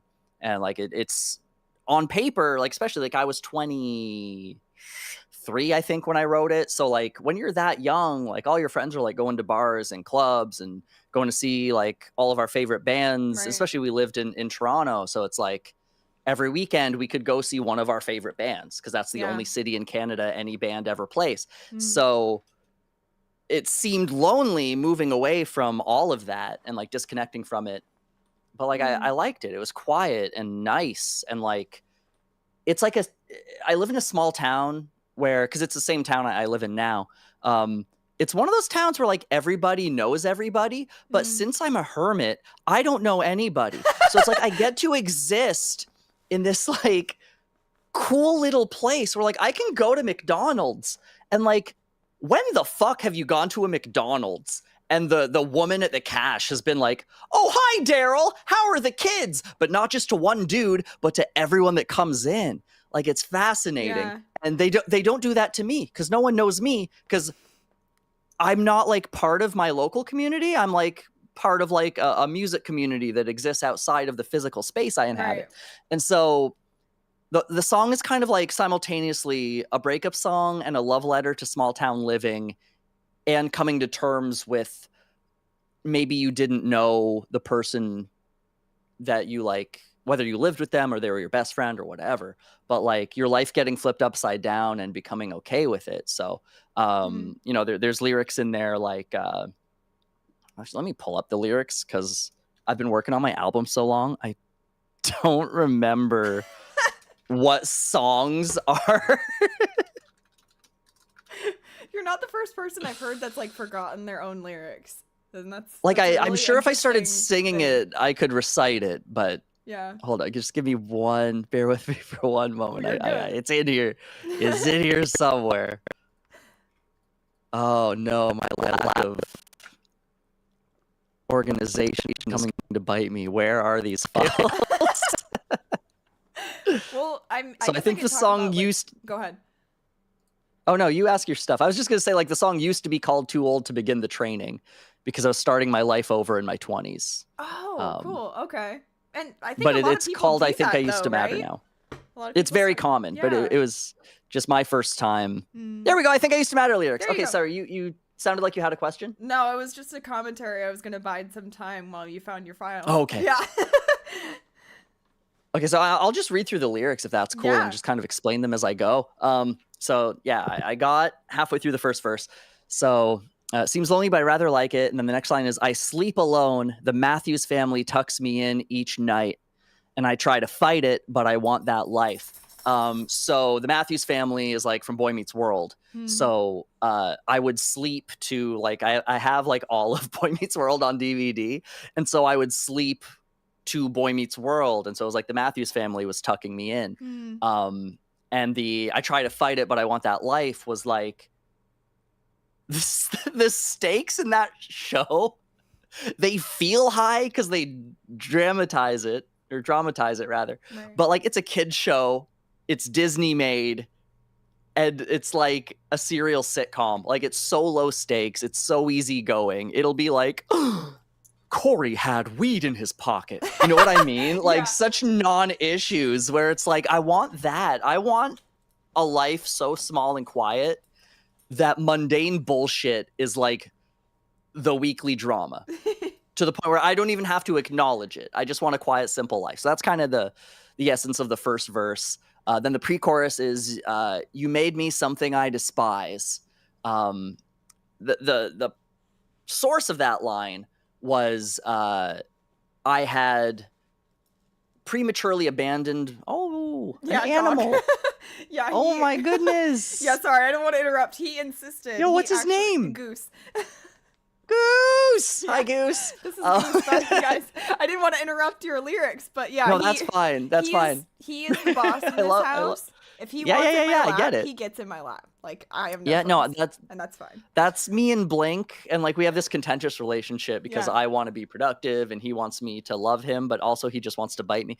So I have him. He's not like trapped. There's 2 rooms behind the door. He's got a litter box. He's got water, but I found him a place while we did this. But anyway, I digress. You made me something I despise because I prematurely abandoned my production career in the very early stages because my girlfriend at the time, and I don't want to put this on her because I don't know if this is what she believed, but it felt to me like she didn't believe I could be a professional musician. She never said that, and she was only ever supportive, but she was very encouraging when I temporarily quit music. Granted, by quitting music, it means as soon as we moved into our apartment, I started recording an album. But the idea was I would quit music and get a business degree and be a businessman. So that was younger me putting that on her, saying, you made me something I despise. You made me quit music to pursue a normal bullshit thing. But the very next line is, and I can't put that on you, but I guess I just did. Because it's me acknowledging and grappling in real time with like the hypocrisy of being my own person and making my own decisions and then pointing to someone and being like, you're why I hate my life. Like, Right. no, man, it's me. And then the chorus, actually I wrote the chorus recently. So I wrote this song like 12 years ago, the structure of it, the Okay. shell of it. But I didn't like the chorus. I don't even remember the old chorus. It's gone now. But I wrote like 5 rapid fire choruses just like within half an hour. And I recorded all of them. And I brought Katie into the room and I was like, which one of these do you like? And she said that one. And so I was like, cool, that's the song now. So, but yeah, the lyrics are something I can't shake because I fall apart when you look at me. Habits I can't break. So, just like thinking back to the time where, because some relationships are on again, off again. Right. And so it's kind of about that, right? Like, I can't shake you. I fall apart when you look at me. You're a habit that I can't break. And then the next line is like a cringe entry in a diary. I feel like I could die. Which is just like, I remember being a kid and I wrote in my journal that there was this girl named Miranda and she was really pretty and I'd never spoken to her. And I wrote in my journal that I wished that her and I were the only 2 people on earth so that I could work up the courage to talk to her without anyone laughing at me. Was Wow. basically That was the journal entry. And like within an hour of me writing this, my sister finds my journal, reads it aloud to my family, and goes, "Ooh, who's Miranda?" And so when I think back to that, and I remember feeling like I just wanted to fucking die. And it's one of my earliest like romantic memories is my sister embarrassing me. And I wasn't even like mad at her. I was just embarrassed. So yeah, like a cringe entry in a diary. I feel like I could die. You don't know till you try is alluding to my many suicide attempts through my 20s. You don't know that you want to die until you've come really fucking close. You can think you want to and like get there, and maybe you accept it. Maybe you're kind of mad that you walk out of the hospital the next day. You know what I mean? But like, you don't know until you're there. And that's not me saying, hey, if you're thinking about it, you should try it. I'm just saying, like, you don't, in terms of how we perceive our morality, you don't know until you're there. And so the next line, you don't know till you try, could die any day now. Something I can't shake because I fall apart when you look at me. It just kind of brings it back full circle. First line again at the end. But like, I feel like the chorus kind of takes you, I don't know if it does as a listener, but for me writing it, it's like a bit of a journey. Yeah. Where it's like, I'm going from this situation where I wrote this song in my 20s, where it's about a romantic relationship that fell apart. And then I've lived, 10 more years. And now it's the things that bother me enough to write a song about are much higher stakes. So the chorus is kind of the journey through that in really vague, distant terms. It doesn't tell the whole story of my life, but it's just this kind of open and closed thing of like how the same words can mean two different things to me. Yeah. And so the next verse is leave me alone. As far as I'm concerned, you reached a new low when you said you liked me better like this. So this is back to that relationship I had where, it's on again, off again, but I'm saying, like, leave me alone. I lost all respect for you when you said or implied or whatever, because I can't remember if she ever actually said this. It's been a long time and I have a bad memory. But, just the notion of like, oh, I like you more when you're going to college. I like you more when you're working a normal job. I like how much time we spend together. I like it when you don't pursue your passion. And so for me, it was like this almost like a personal attack on like my essence as a human. And so it's like, okay, you reached a new low when you said you like that, because you obviously don't love or care for me if you like the version of me that is devoid of what makes me me, which is kind of like what we talked about, kind of this whole interview up to now, right? Like just finding yourself and staying true to who that is. And so, yeah, the verse ends with, I'm sleeping alone. I get a full 8 hours now that you don't keep me up.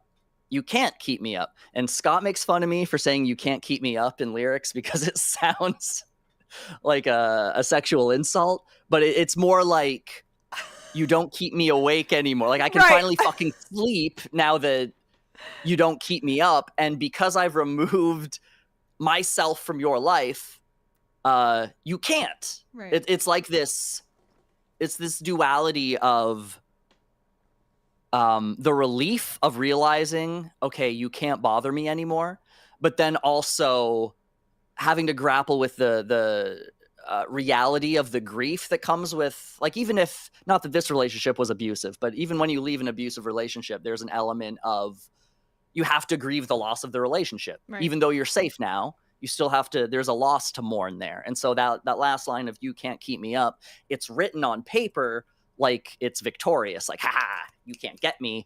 But like the delivery of it is really somber because it's like that realization of like, oh, like this is for real. Like you're not part of my life anymore for realsies now. And then the chorus happens again. Oh, no. Oh, whoa. There's a pre-chorus.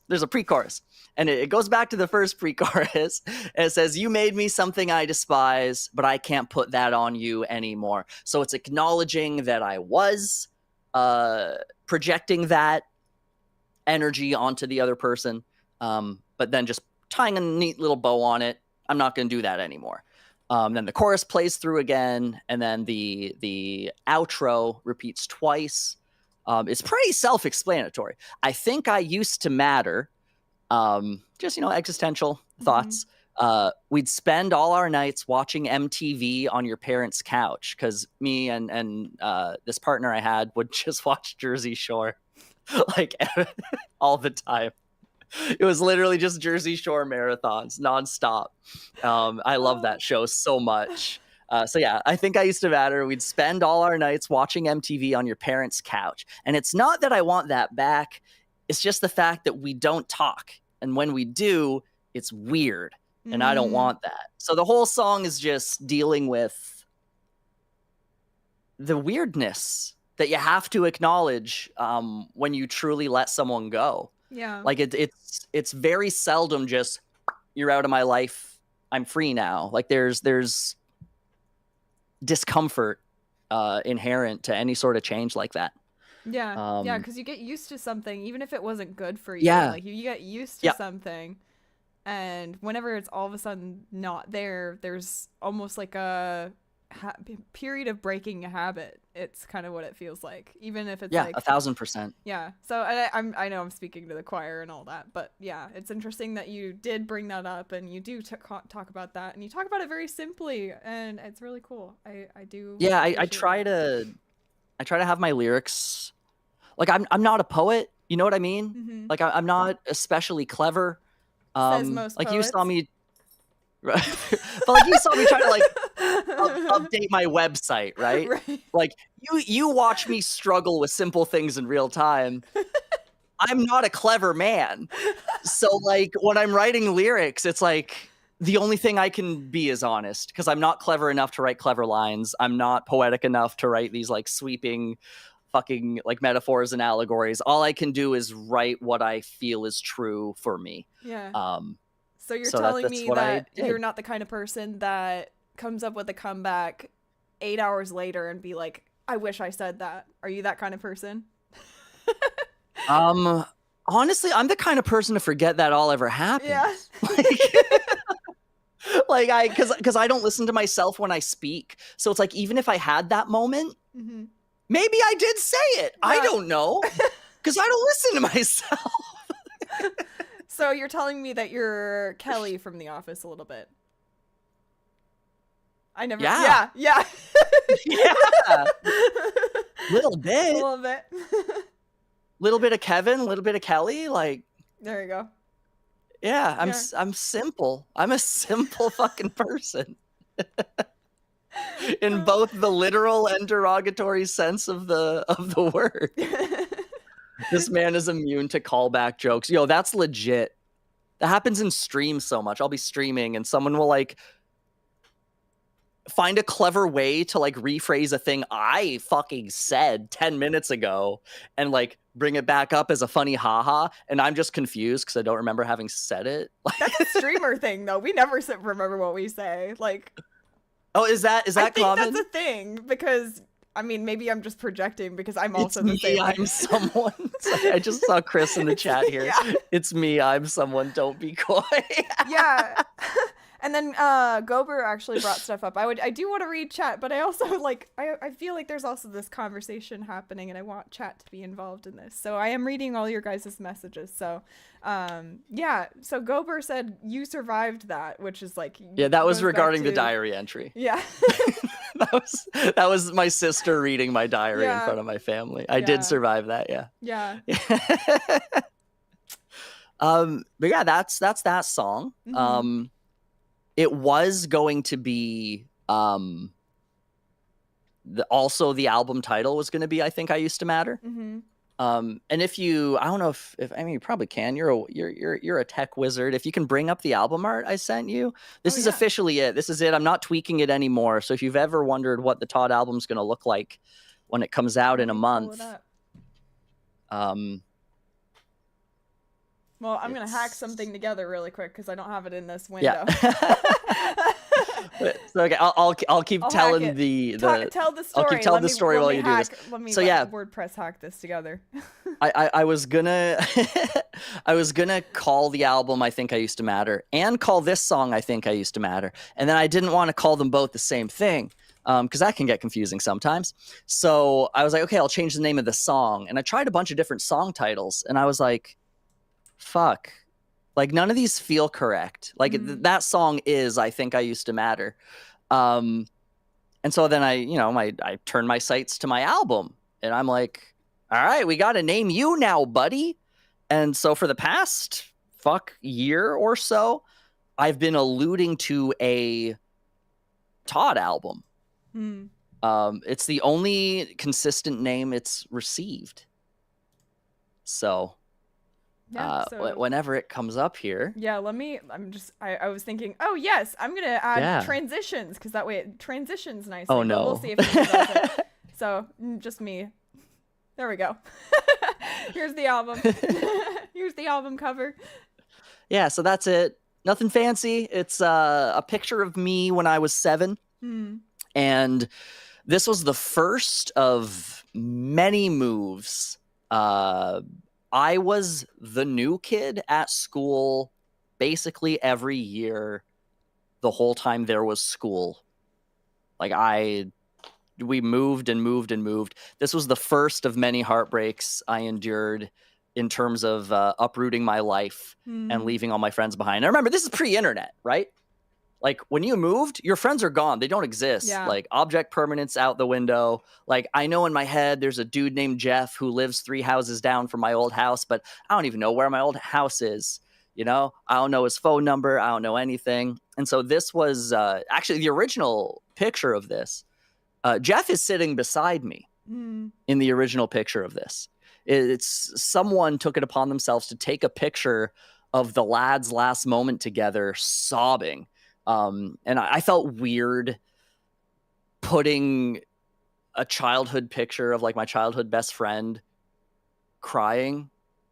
Just, Yeah. like I don't want to do that to him. And also like we haven't spoken in forever. So I don't want to just hit him up and be like, hey, can I use your likeness for an album cover? So I was just like, I'll just edit him out. I feel like that's the humane thing to do. Have like, you not spoken I'm not to just him some since? So I moved a lot. The school I went to in grade 12, he actually was in my class. Oh, okay. So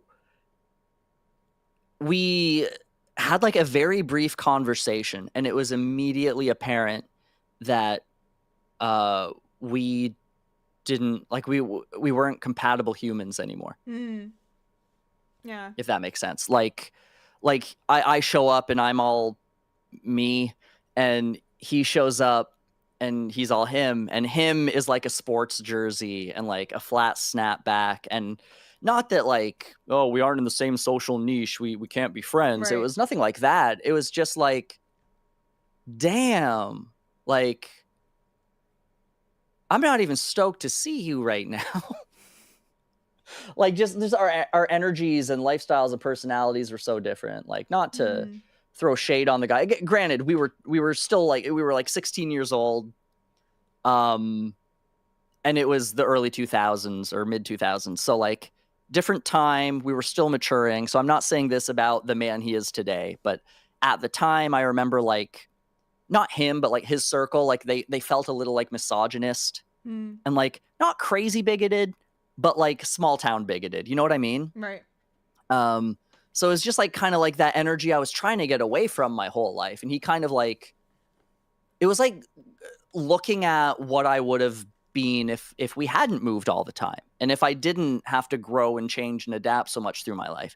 If I stayed in one spot and never grew or learned beyond what you have to do as a bare minimum, as a human being, I would have been just like him. And like, I didn't like that thought. I didn't like that feeling.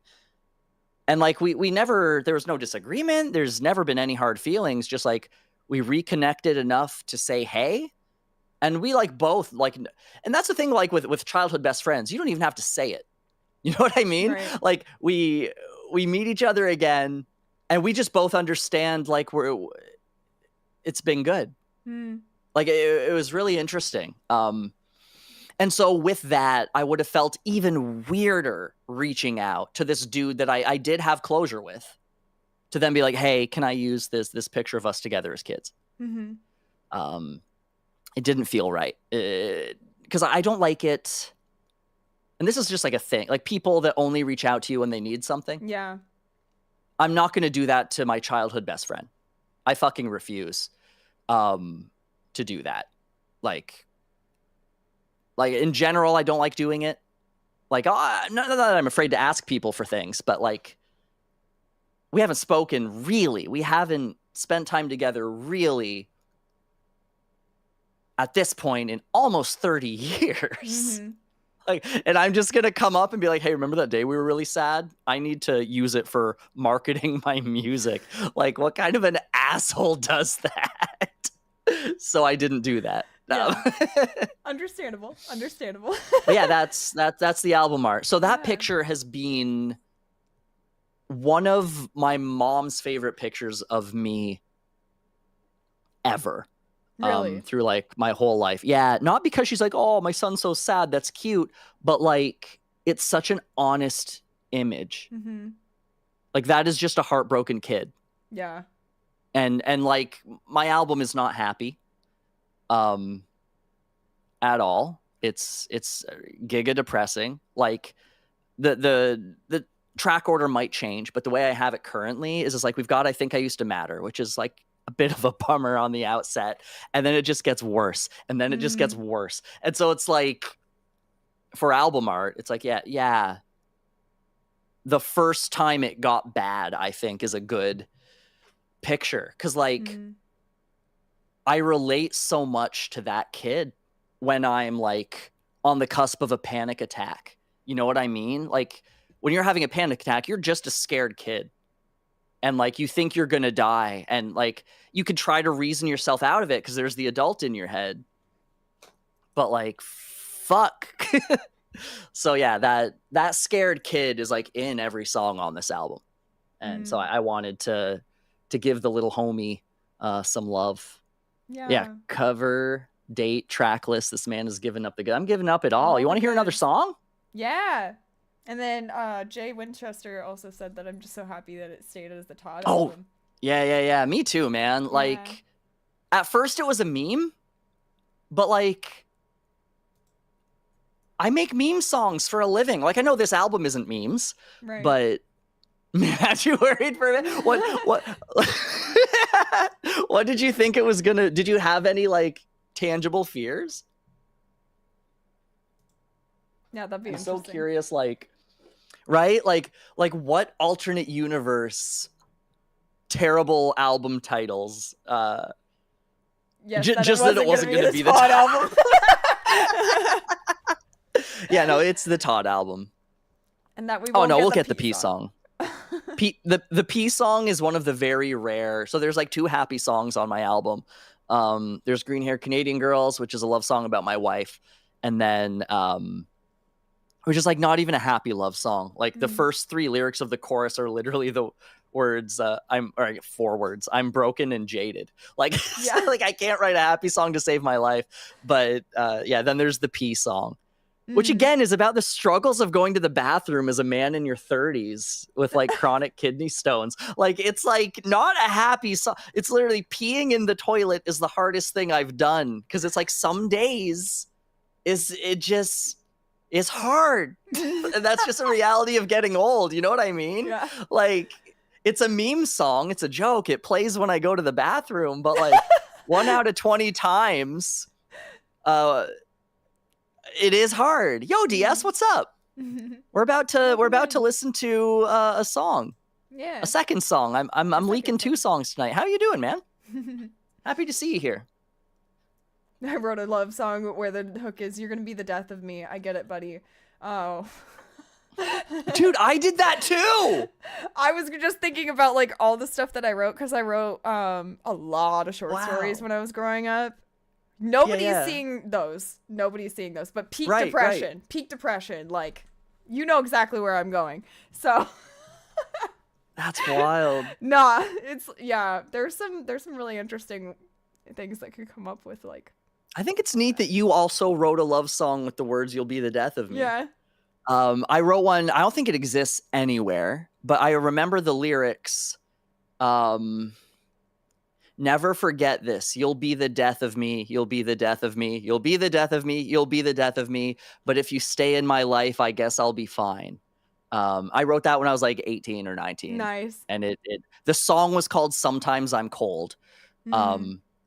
Because the woman in question had like poor circulation. So it's just, she was just cold sometimes. like physically. I've had short stories where I had the main characters be in love, but they end up killing each other. Hell yeah, let's go. Yeah. So same vibes. Romantic double homicide. Yeah. Like, just because of their romantic feelings for each other, there was like, in this world, in this universe, I don't remember exactly what it was, but like, love was forbidden, and instead you got turned into a monster and you ripped each other apart until you were, oh my gosh, blood guts everywhere. So yeah. Yeah, that's wild. Yeah. Just like the morbidity that like exists in beautiful things. Yeah. But like, no one wants to acknowledge that, and then like assholes like me and you show up and we're like, hey, isn't it beautiful when there's like, man, there is DS, like a I'm little doing bit of that good. beauty in the darkness though too, like there is, and then yeah, there's that special kind of people that is like, why does it have to be so forbidden to talk about darkness, you know? right? That's like my entire the way I approach writing, the way I approach just conversations, even like I've like this isn't a conscious decision, but I've noticed like I don't have anybody in my life that I can't joke about suicide with. Like that's like, I've realized retroactively, like that's kind of important to me. I need to be able to dance around these topics because like for some people, and I include myself in this, like if I can't joke about it, then it has power. Like I need to meme on the darkness a bit. I need to explore it and understand it so that it isn't this mysterious dark force, you know? Yeah, if you like remove the mystery of it, then it's not as scary. Yeah, it's just like exposure therapy for taboo topics, I guess. Yeah, and then I mean, like I feel like in some ways I'm personally getting a little bit past that with other people because I just want to make sure everybody's okay. Right. Like, yeah. You got to find that line where it's like I got to make sure that they're actually okay, and I'm still trying to figure that out. And I'm like, all right, first we could joke about this later, but are you good? Like, do you need something? And then yes. Yeah, but I feel like that ruins the fun of it in a way, if that makes sense too. You know, because it's like first I can't figure out if you're like needing something. Do you need something? Let me help. If so, but also and like some people also just like they're not memeing, but they also don't want help. Yeah, there are some people that will just say off color stuff as like an impotent cry for help, where they're letting you know they're not okay, but they also don't want your support actually. Yeah. They just want to, and so like that's like, and they all three groups of people, the people that like need help, the people that are joking but they're okay, and the people that refuse help, they all make the same jokes. Yeah. It's so hard to read. It's so hard to read. You have to almost like ask that just to be extra sure. Yeah. Like, okay, first, I especially if you don't know the person very well and you're just getting to know them, and then they make that joke, and then you're like, oh, I make those jokes too, but I also don't know who you are. I also don't know, like, hey, are you okay? Yes. So I have to check. And there's also the version of it where they are not okay. Right. But these jokes are the things keeping them on this side of, you know what I mean? Yeah. Like, there's such a gradient of it. Yeah. That is, so like for me, it's just like, we just need to meme about it so that even if you're not okay, because like I know for me, when I'm really down, and I know that my experience isn't everyone else's experience, but for me, when I'm really down, the notion of my mortality can be scary. So the joke kind of defangs it, even though I'm still not okay. And even though I'm still struggling and maybe I do need help, but like the joke is kind of independent of that. The joke is just like, no, we need to defang this monster Yeah. that is hunting me right now. And Yeah. I find that's like not universally, but more often than not in my experience, it's helpful to just meme about it anyway. Yeah. And then do it in a way that lets people know that you understand. Yeah, exactly. That you're not just Yeah. making jokes about it to laugh about a serious thing, but making jokes from a place of like, no, let's dunk on this dude we both hate. Just that dude is Yeah, it's depression. kind of like, hey, it's your acknowledgement of, hey, this is a safe place you could talk about that, because there is that Yes. taboo of it. So Yes, absolutely. Yeah. Because there are certain people that like you can't. Like my dad was one of those people where it's like I couldn't really talk to him about mental health issues because he was a problem solver.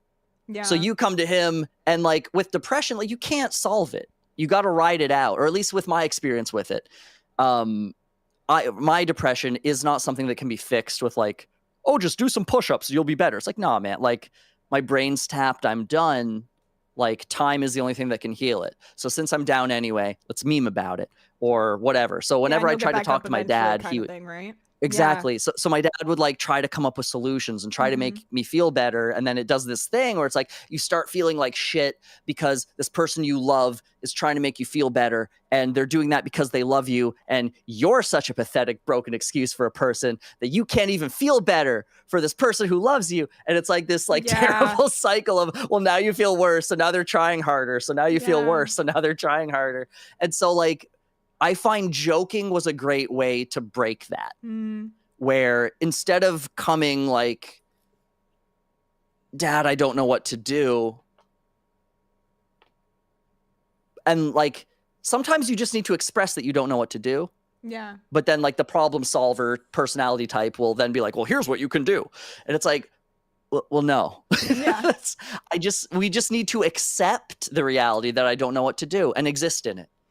Like almost silently, you know what I mean? And I find joking is a good way to navigate those spaces where them trying to comfort you makes you uncomfortable. So like you making the joke you shouldn't make maybe also makes them uncomfortable. And now you've got common ground. Now no one's comfortable and that has to now be okay. Yeah.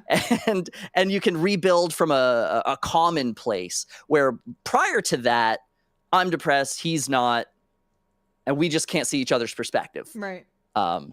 So I find the joking, even on the people you're not supposed to joke with, can, not saying does, but can provide at least a stepping stone to something better than feeling lost and misunderstood.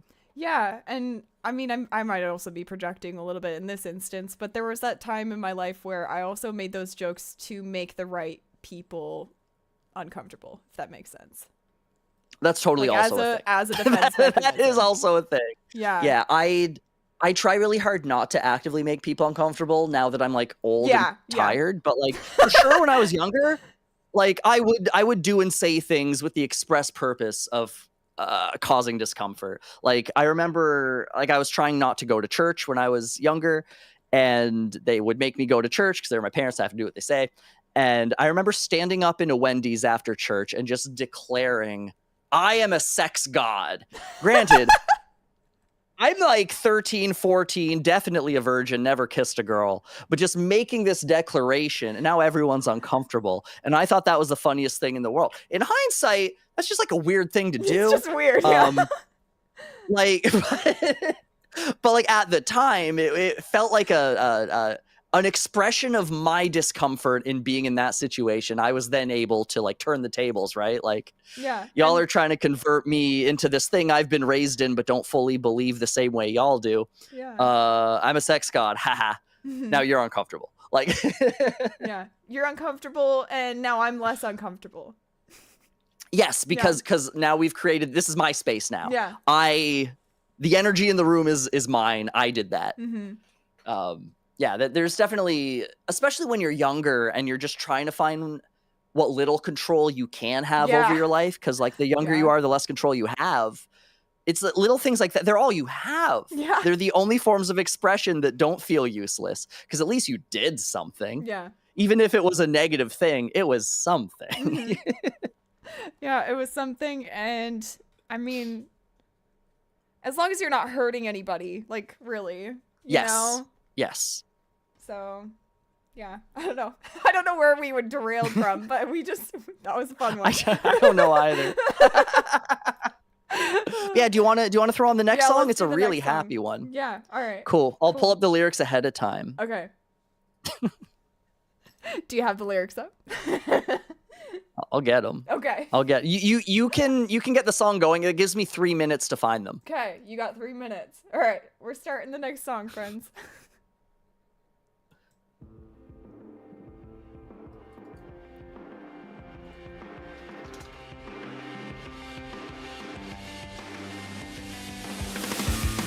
I think about it all the time. What if I was dead?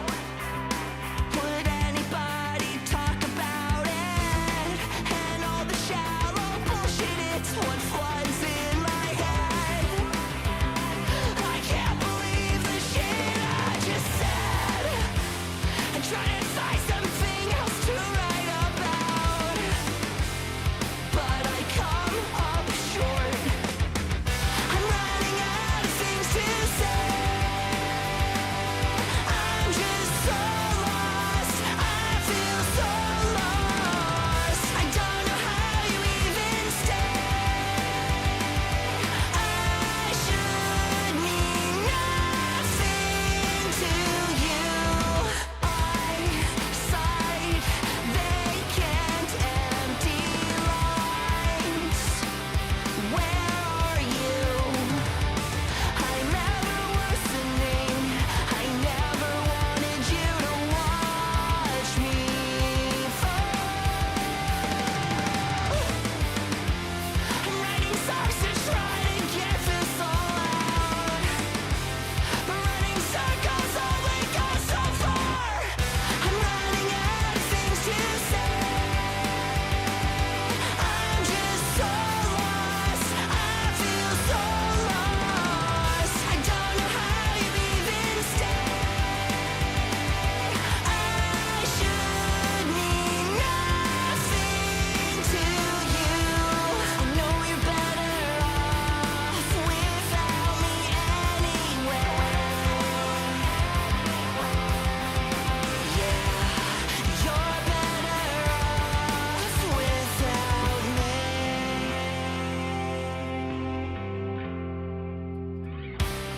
I'll save you. I swear that's true. I'll save you. Please say you'll do.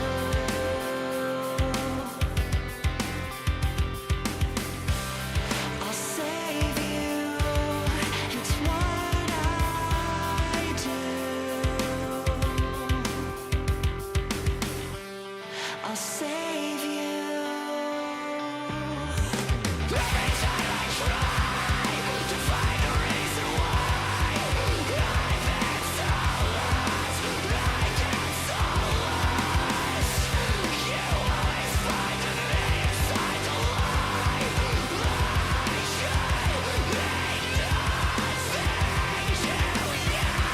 I know you're better off without me anyway.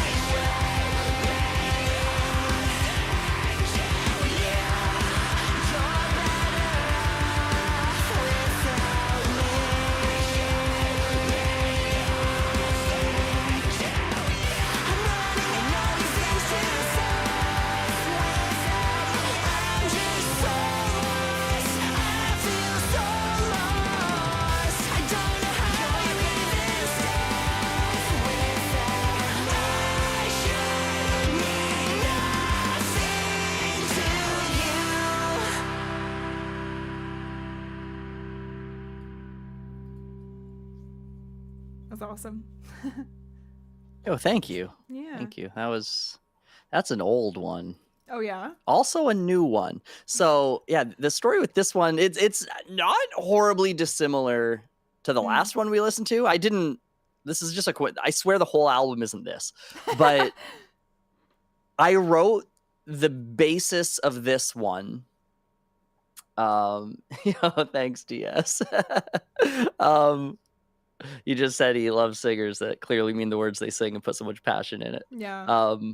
So I wrote this one when I lived with the person who the last song was written about. Mm-hmm.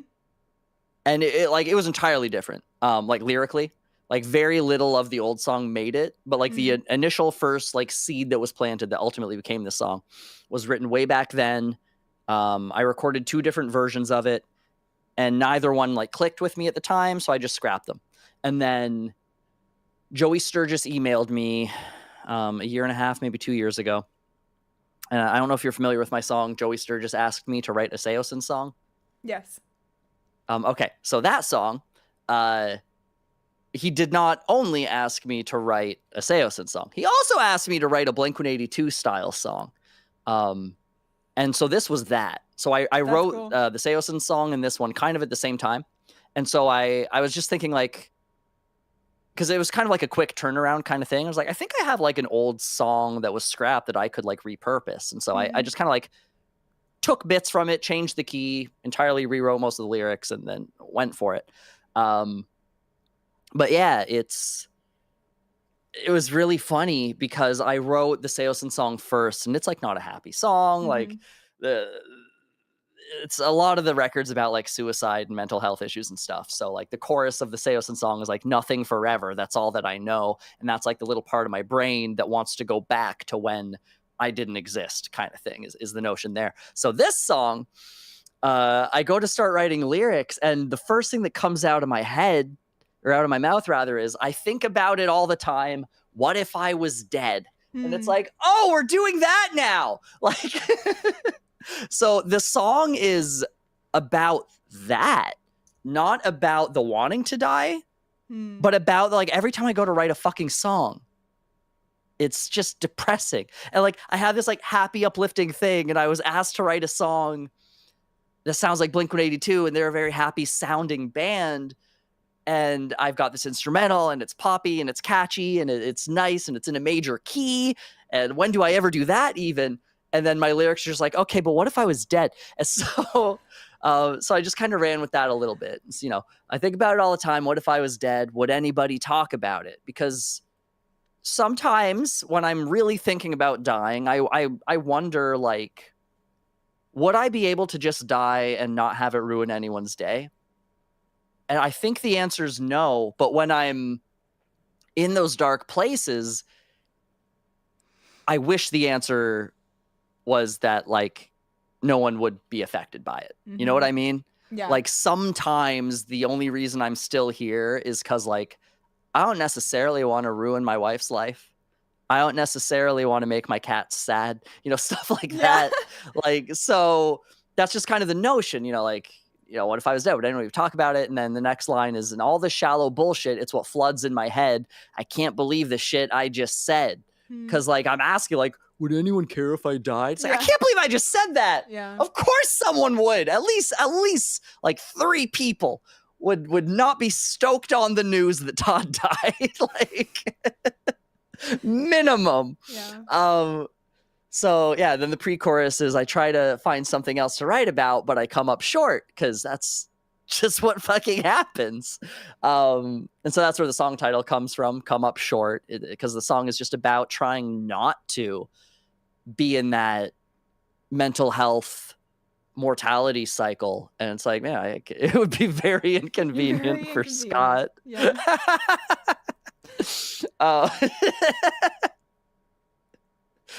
Oh man, someone else would have to reply to my emails. Just for the record, Gobero7 in the chat is Scott, my manager. So it would be very inconvenient. That adds a little more context. Yeah. That's to everything he said the whole time. Yeah.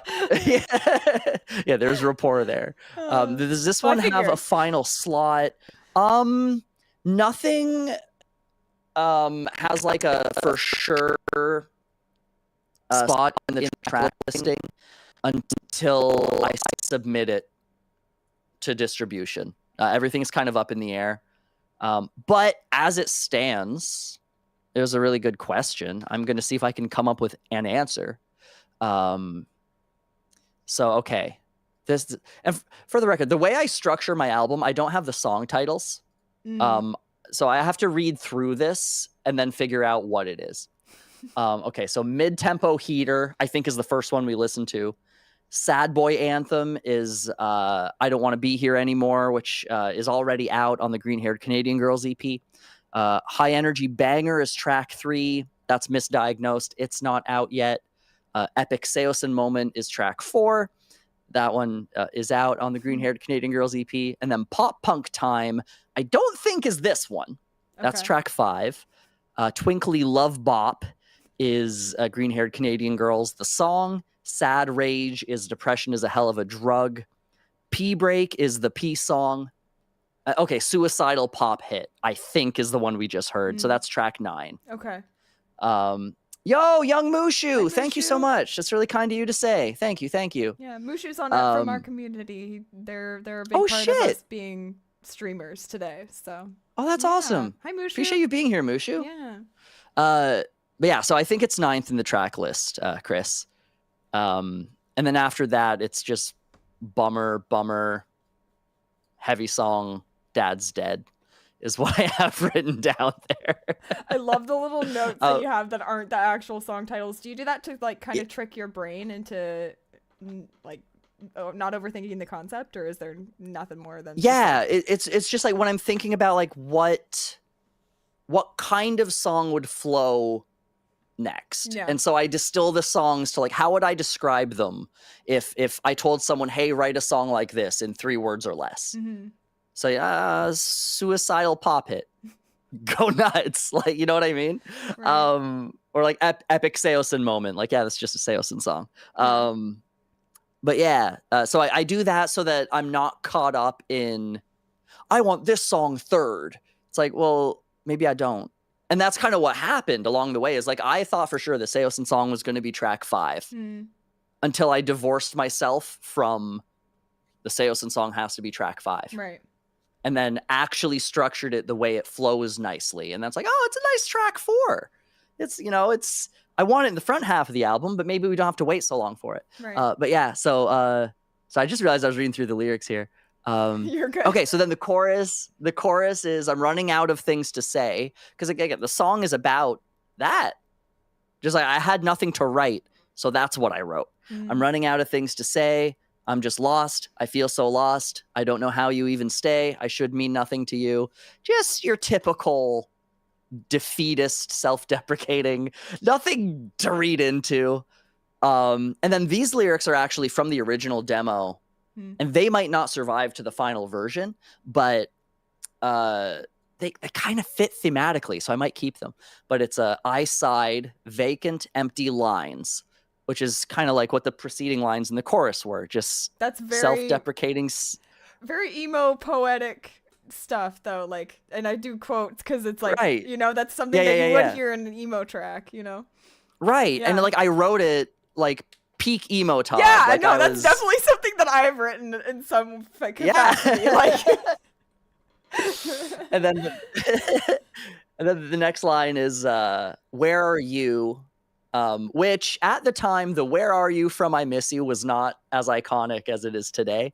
But it is a standalone line in this Blink-182 song. I do have "Where Are You?"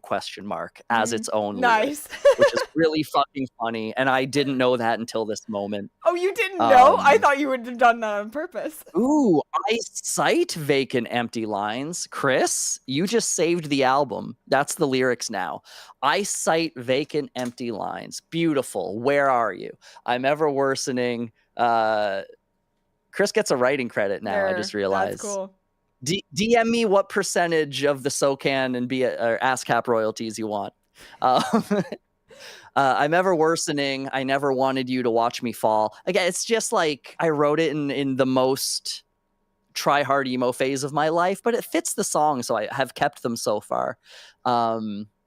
And then the next pre-chorus, the lyrics change. So the last one was I try to find something else to write about, but I come up short. This one is I'm writing songs to get this all out, but running circles only goes so far. So it's the same thing in different words, honestly. Chorus happens again. And then, you're as sad boy as it gets. I know you're better off without me anyway. Yeah, you're better off without me. Boo-hoo. I'm so sad. But I do feel that way a lot, though, right? Like, especially like 2 years ago, 3 years ago, when I was pursuing YouTube, and like my wife is like really good at having jobs. Like Katie is amazing. She like if she hates a job, she quits it. She has a new job by the time like the next work schedule would have come out. Like she's just really good at being employed, and I'm not. So I'm a musician, right? So like there was that period of time where the YouTube money wasn't minimum wage yet. And she's working really fucking hard so we can get the bills paid, and she believes in me, so she never has even hinted at the notion of maybe you shouldn't do this. It was always, well, just keep trying. So there are these moments where I think, she'd be better off without me. Cause like we're not like broke. Like we can buy groceries when we need them. Right. But like I am a D-list YouTuber, and that has a financial implication. You know what I mean? Like, so there are times where I'm like, you could like we live in a rural area. She could have gotten hitched to some construction worker who makes $50 an hour holding the stop sign. You know what I mean? Yeah. And like have a nice house and have a car that was from this decade, or, things like that. So like the materialist, capitalist, living in the modern world part of my brain often thinks like, man, you would be better off without me. But like the emotional, supportive, understanding, fun having side of me understands that like we're perfect for each other. And I make roughly minimum wage now, so everyone with a real job can suck it. I made it. You're D-list, but you made it. You're on a list. Yeah, I'm on a list. Yeah. Shout out to my Patreon supporters and Twitch subs. Let's go. Because I would not be D-list without you. But, so it's like that lyric exists there as a pillar to that acknowledgement. A lot of this album, in ways that aren't obvious, are me being grateful, but expressing the negativity that comes before I realize how grateful I am. Right. So there are lyrics like that, they're just pity party bullshit lyrics. But having them in a song now at this point in my life is like the lyrical equivalent of like when you're a kid and you got the doorway with like the notches for your height as you grow. I feel like a lot of lyrics on this album are like, oh yeah, I used to be little like that. Yeah. And I'm not now, but I like looking back and acknowledging it. So there are lyrics like that where it's like, I would not write that lyric today, but I wrote it 2 years ago and I know I meant it then. So I'm going to pay tribute to past Todd and still sing it now, kind of thing. Yeah. And then the bridge is, I'll save you. I swear that's true. I'll save you. Please say you'll do. I'll save you. It's what I do. I'll save you. That is like an internal battle between like the defeatist in me and the like ambitious side of me, where like big brother Todd is like, dude, I got you. And little brother Todd is like, the sad dude from the album art is like, please say you'll do that. And big brother Todd, reaffirms it. Like, yeah, man, it's what I do. And so that's like the first half of the bridge, second half of the bridge. This is actually the old chorus lyrics. So this was before I understood what depression was and before I understood anything about mental health. I just had this feeling of being lost, and I would try to soothe that feeling, and I would lose myself in the feeling because you feel bad, so you try to do things that make you feel good, and then those don't work. So you think you're broken, kind of thing. Yeah. And so the lyrics are, every time I try to find the reason why I've been so lost, I get so lost. You always find the me inside the lie, but I should mean nothing to you. Was just, it's all there. It's self-explanatory, I think. But yeah, those are the bridge lyrics. And then the I Know You're Better Off happens again. Then the chorus happens again. And then we get a 3-part harmony. I should mean nothing to you. Taylor Swift country harmony stack to bring it home. And on the tonic, because it's a pop song and that's what you have to do. And yeah, that's that song. I'm proud of this song. I'm glad it survived on my hard drives over the past like 13 years. And that's like, this album is nuts because it's 13 years ish of me just crammed into like 35 minutes or whatever. Yeah. There are some songs I haven't even written yet. Like now, having this conversation with you about my album that is coming out in 30 days, I got some work to do. You sure like, do. because I want it to like cover the full scope of like who I've been as an adult. I want it to be the Todd album. So I'm like purposefully waiting till the 11th hour to like record the last song. The good creative's got it in some ways, right? Yeah. Like I've even like writing essays in high school, right?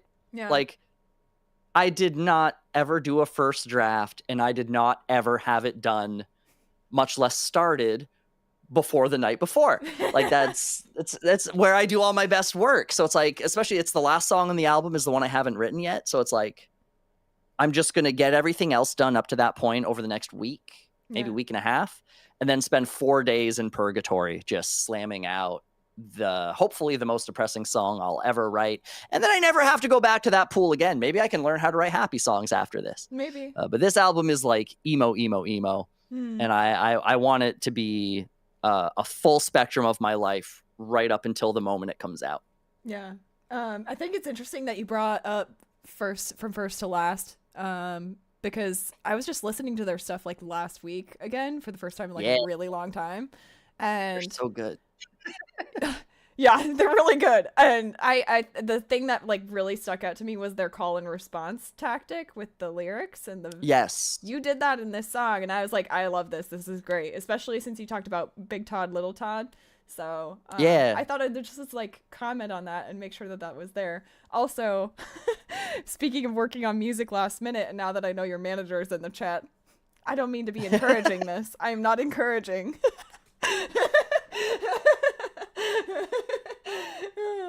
So yeah, anyways, but yeah, those are my 2 comments on that.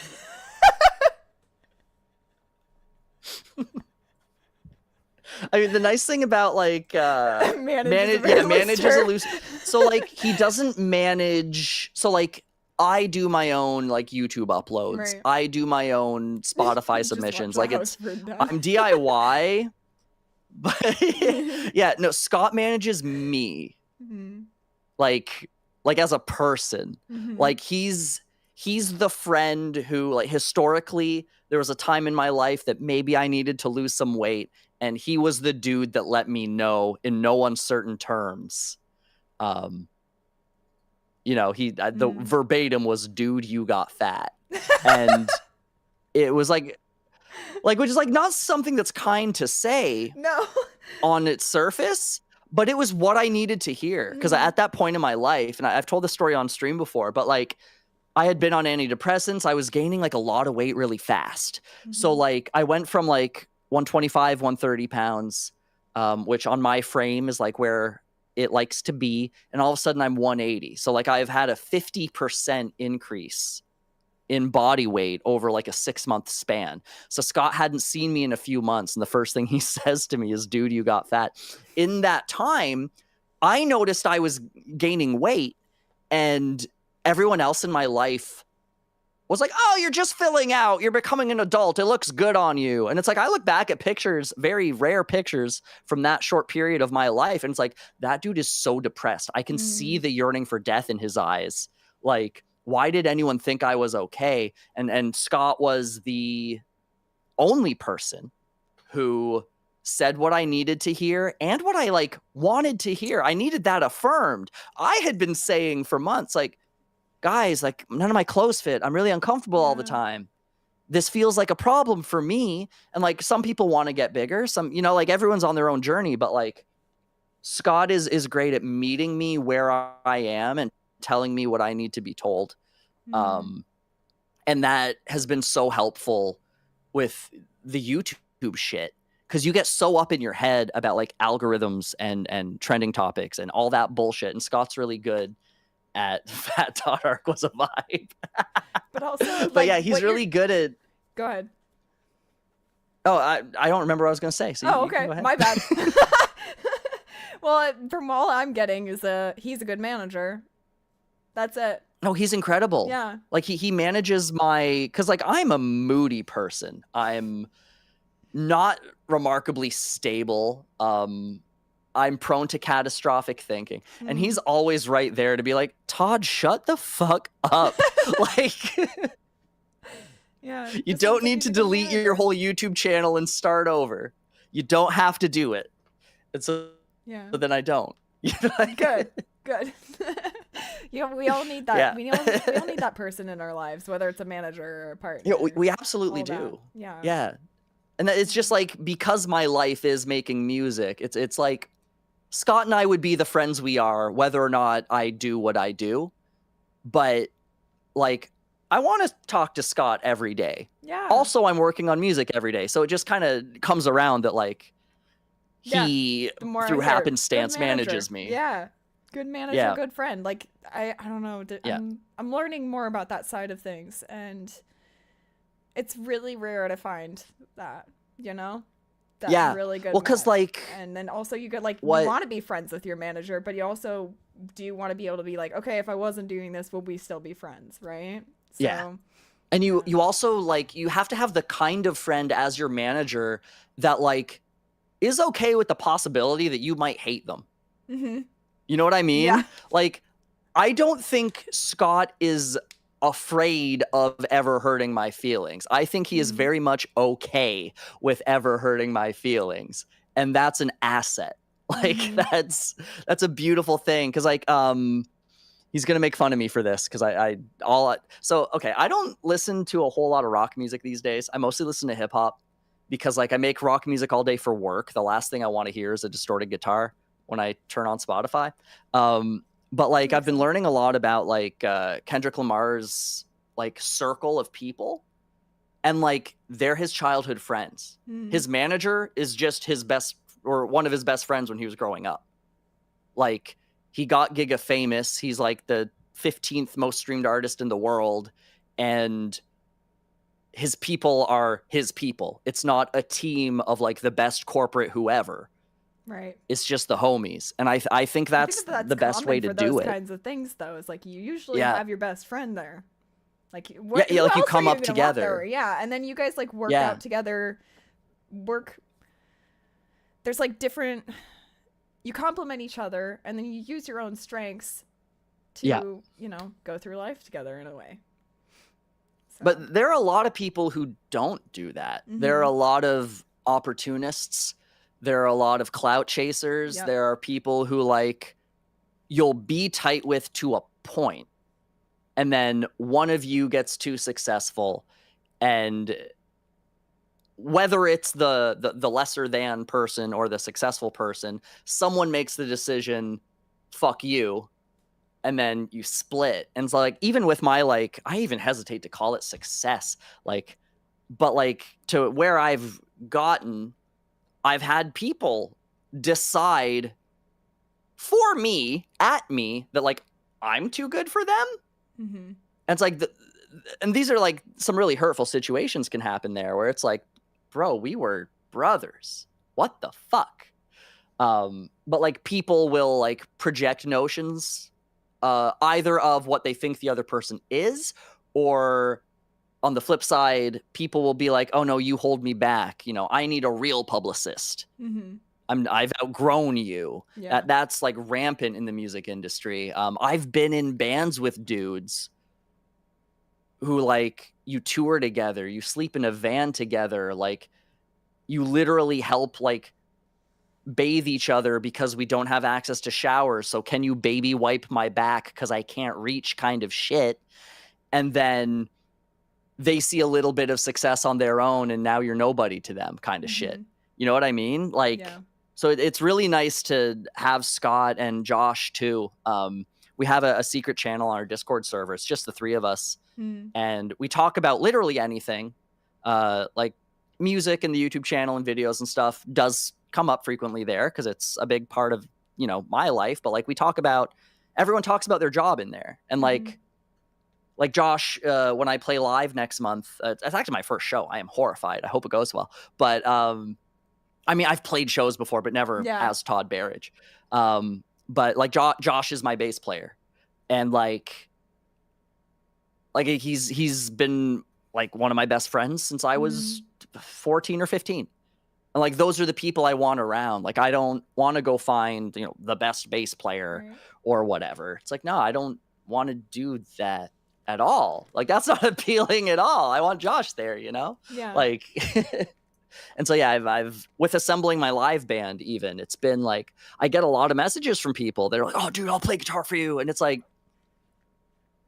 but you hated me until I was successful. And I know that. Like I know you talked shit until it wasn't cool to talk shit. Cause like my early content is pretty cringy. I wasn't good at making YouTube videos. I had no camera presence. My production was weird. When I sing, I sound like SpongeBob. And these are just facts. So like there are people who made fun of me for sounding like SpongeBob. But then I start screaming and they're like, "Bro, you're such a sick vocalist." And it's like, I am the best vocalist in Bikini Bottom, and I know that because you told me. You know what I mean? Like, so yeah, I feel really blessed. Not in the, you know, like I'd like to thank the Lord, but like just like blessed as a person to just like have those close friends who I trust and who believe in me enough to like dedicate whatever fraction of their time and attention they can to like ensuring that I can do what I need to do. Like that's fucked up. Like, cause I'm a selfish prick. I don't know that I would manage someone else. Like I got my own shit, and it's not that my shit's like more important. It's just that I am selfish and I am aware of that.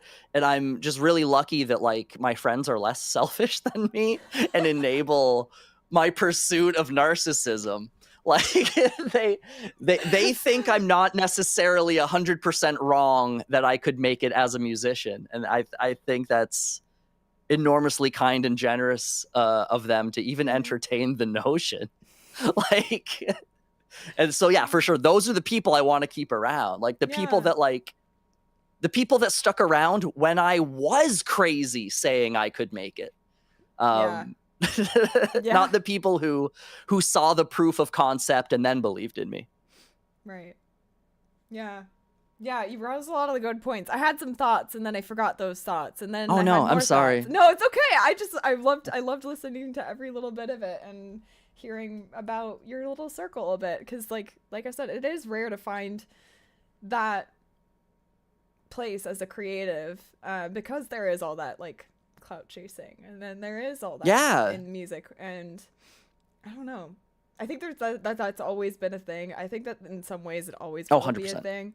So like whatever, it's whatever, but yeah, it's literally like, it's whatever.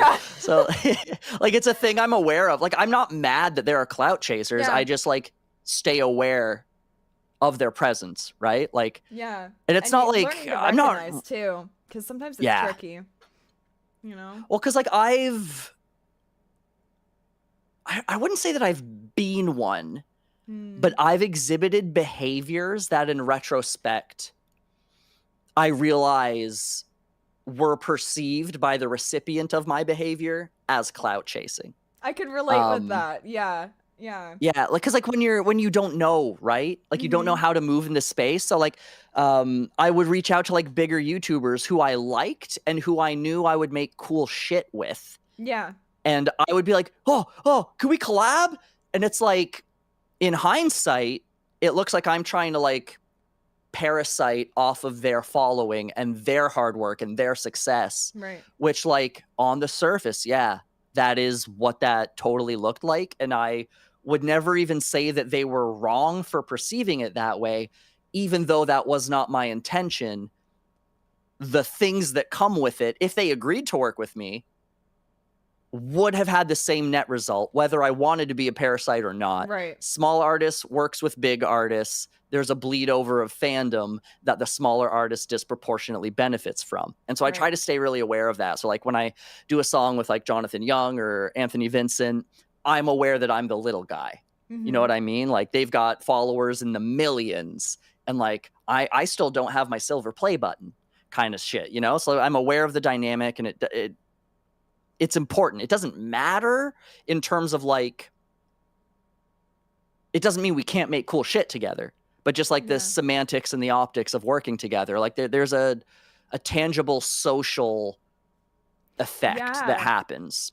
Yeah, and then there's also those people that I think that, I don't know, I'm trying to figure out a way, because it seems like you have a similar dynamic where there are those people that are bigger than you by that, but they're still they're like they give you a chance, but I feel like that's simplifying that, you know what I mean?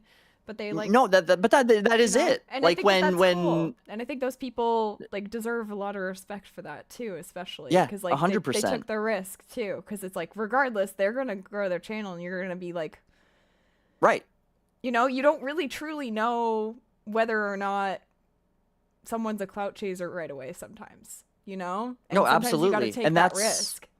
So that's it's like cool with when people do that. an example of that, and this man is not a clout chaser at all. I am not igniting the beef. But Loner Youth, when he posted his first ever YouTube video, he tagged me in the description. And so my instinct, because like I'm a hermit, I like being left alone. So I get tagged. The words that come out of my mouth, whether I get a message or I get tagged in something, is who the fuck? Like, you know what I mean? So, but then I go and I watch the dude's video and I'm like, this guy does what I do, but like a little better. I really like this guy. And so like he tagged me, and obviously he tagged me instead of just typing my name because he wanted me to see it. So like there's an element there that could be construed as clout chasing. Could be. But like the dude makes amazing things, and he was just like acknowledging that he was like inspired by what I do. So like I reached out to him and I was like, yo, you're amazing, let's do some shit together. Basically it was like, and so like I was really cognizant of the fact that like this guy is not clout chasing. Right. This guy is showing me a form of respect that I think maybe I don't deserve yet, but he seems to think that I do. He thinks I'm a big enough of a deal that he like will flip that coin and tag me on the off chance I see it. Because like, again, it was a tag. Like I get a ping on my phone when I'm tagged in something. So like, it was really funny when I do message him. He's like, oh my God, I can't believe you saw that. It's like, well, you tagged me, bro. Yeah. And like we're really good friends now, and like we've worked together I think 3 maybe 4 times. There's a song on my album that like we co-wrote, like, and it's one of those things where like I expect at some point that guy's gonna be much more successful than I am, provided he puts in the work. Just like he's so good. Loner Youth is so good. It's just the only thing working against him is the way algorithms work and like upload schedules. Tough. Like he's dropping, he's dropping a video every 3 to 5 months, where I'm every 1 to 2 months. So, which is in YouTube terms still basically never. Yeah. But you know, like I just like the momentum aspect of audience growth is like a little more in my favor. But like I think if he like by some miracle was able to quit his job and go full send, Loner Youth is Scott's favorite YouTube musician. Okay. He might be mine as well. If he went full tilt at it, I think he would blow up. Like I think he would be big. He's only made like 5 or 6 videos in the past like 2 years. Yeah, like and like 2 of them are with me, because like the way I look at it, because I'm aware of like the perceived stature of musicianship with following sizes. Mm-hmm. So like my notion is, it's a little manipulative now that I'm saying it out loud, but my notion is if I can get on one of his songs, that might motivate him to work faster.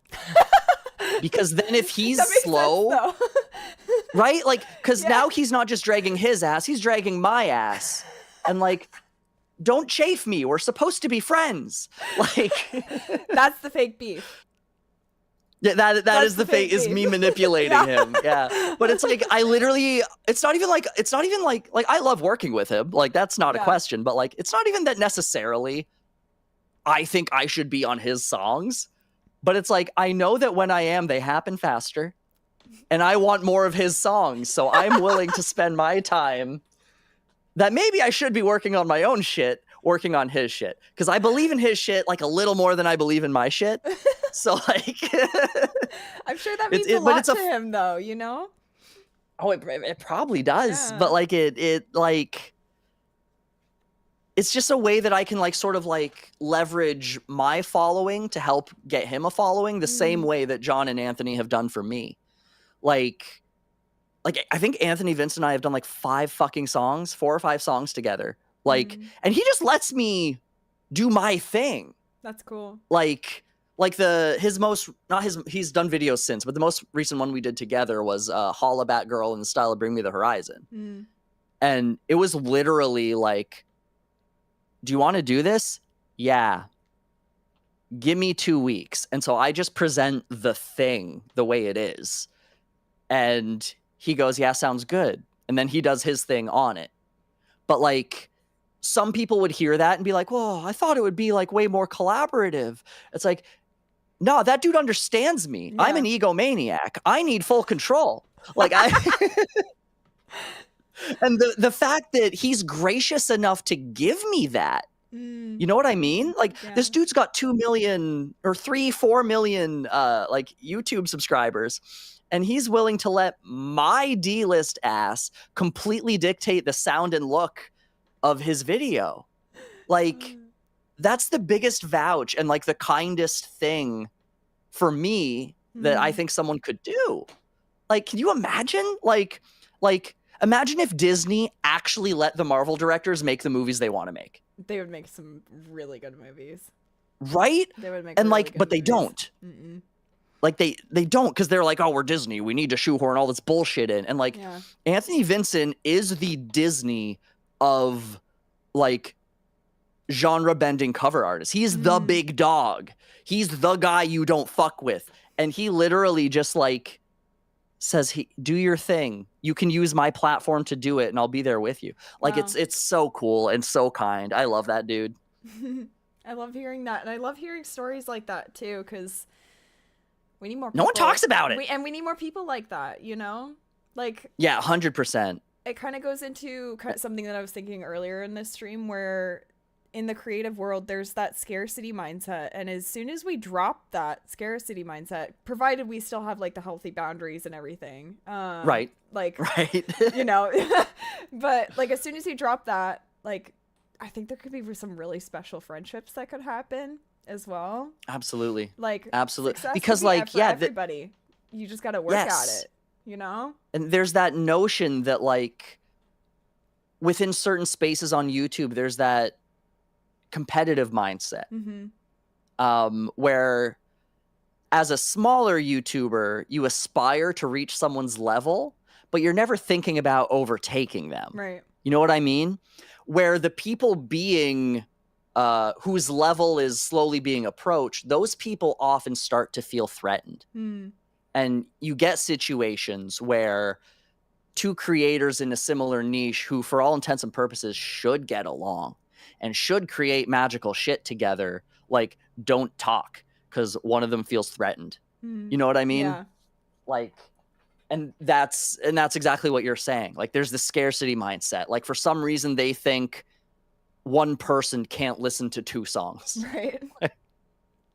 Like, we all get 1 song a week. We can only listen to 1, and it's got to be mine. Like, fuck that. Yeah. Well, cool. Yeah, thanks for sharing all that. I think we're transitioning into like game time. Oh shit, are we Fall Guysing? I think we're gonna be Fall Guysing soon. But yeah, thanks for sharing all that, right. and I really appreciated like everything that you've shared. Yeah, of course. Yeah. Thanks for chatting with me Oh, and yeah, of letting me course. gush about my shit. Yeah, I love it when people just like tell me everything. It's the best. It's so cool to like just hear people's stories and hear people's journeys and like learn about people, and that's just what I love to do. So I'm just glad I could chat I mean, with you. yeah. I mean, Glad you were that's down. like why you do what you do, Yeah. right? Like, Yeah. like you would not interview people if you didn't want to No. hear from people. No. I just want to get to know people. Like, Yeah. I want friends, but like we don't have to be friends. I just want to hear your story. I want friends, but also fuck you.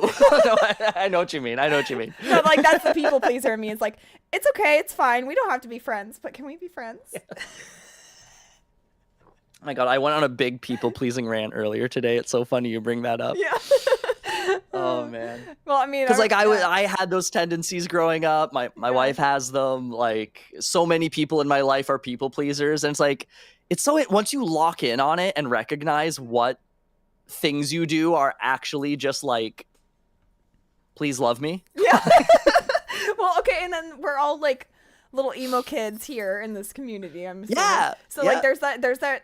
I think everybody that's a little bit emo is a little bit people pleasing because there was that part of them that still feels like they're on the outside of things, right? Yes. So, Yeah, you don't end up emo because you don't care. yeah. we might say we don't care a lot. A lot. Yeah. A lot. But we care a lot. That's why we're sad. Yeah. We're sad because nobody wants us, right? Or we think that nobody wants us. So Yeah, or at least that's where it starts. it's at least where it starts, yeah. Yeah, because like I'm a very confident person now in terms of like I know who I am and I'm gonna be this forever, and I'll get older and crankier as time goes on, and that's okay. But that person I am is an emo kid, Right? Like that. Like I don't have the like manosphere confidence. Yeah, sorry, I had to mute my dog. Oh, that's okay. My dog is wanting to play, so I don't know if you heard him in the background. Poor guy. Yeah, my husband got home. He's all taken care of. Okay, good, Yeah. good. Yeah. Oh my goodness. I think my cats are still asleep, so we're good on my front. Cool. Are you good? Do you want another little break before we go? I'm good to keep going. If you Okay. want a break, we can take a break. Yeah, I It's might your need call. a minute. But Do it. I think Do we're it. good otherwise. I'm just gonna make sure everything's running first. All right. Do we need to add each other as friends? Probably. So we could do that and all that. Maybe we could just do that over the break. Okay. Yeah. So I'll give you my username if I didn't change it, and then we can figure it out. I went through If like a you didn't whole change it. like privacy, like making sure Well, I'm here, good I'll- thing, I'll- and I changed. a I'll couple give you usernames. mine.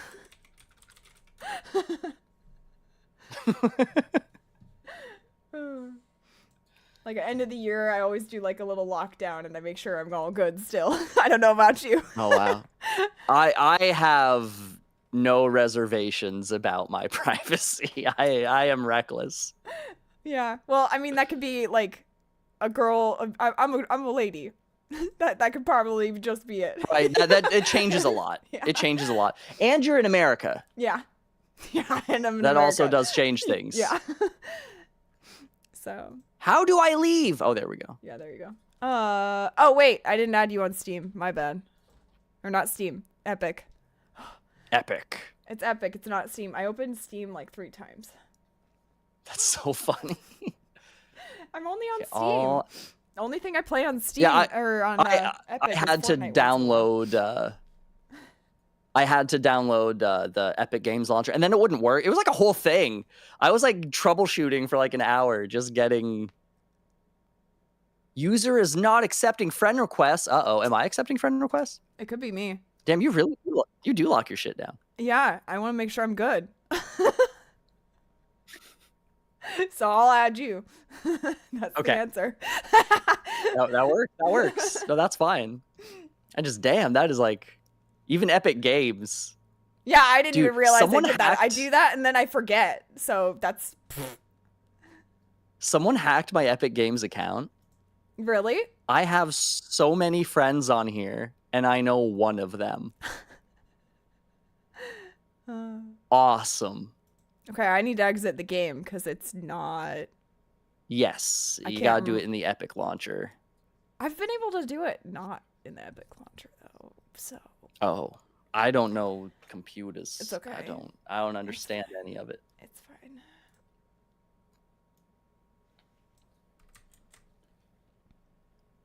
Wait, how What do I are add these you? names?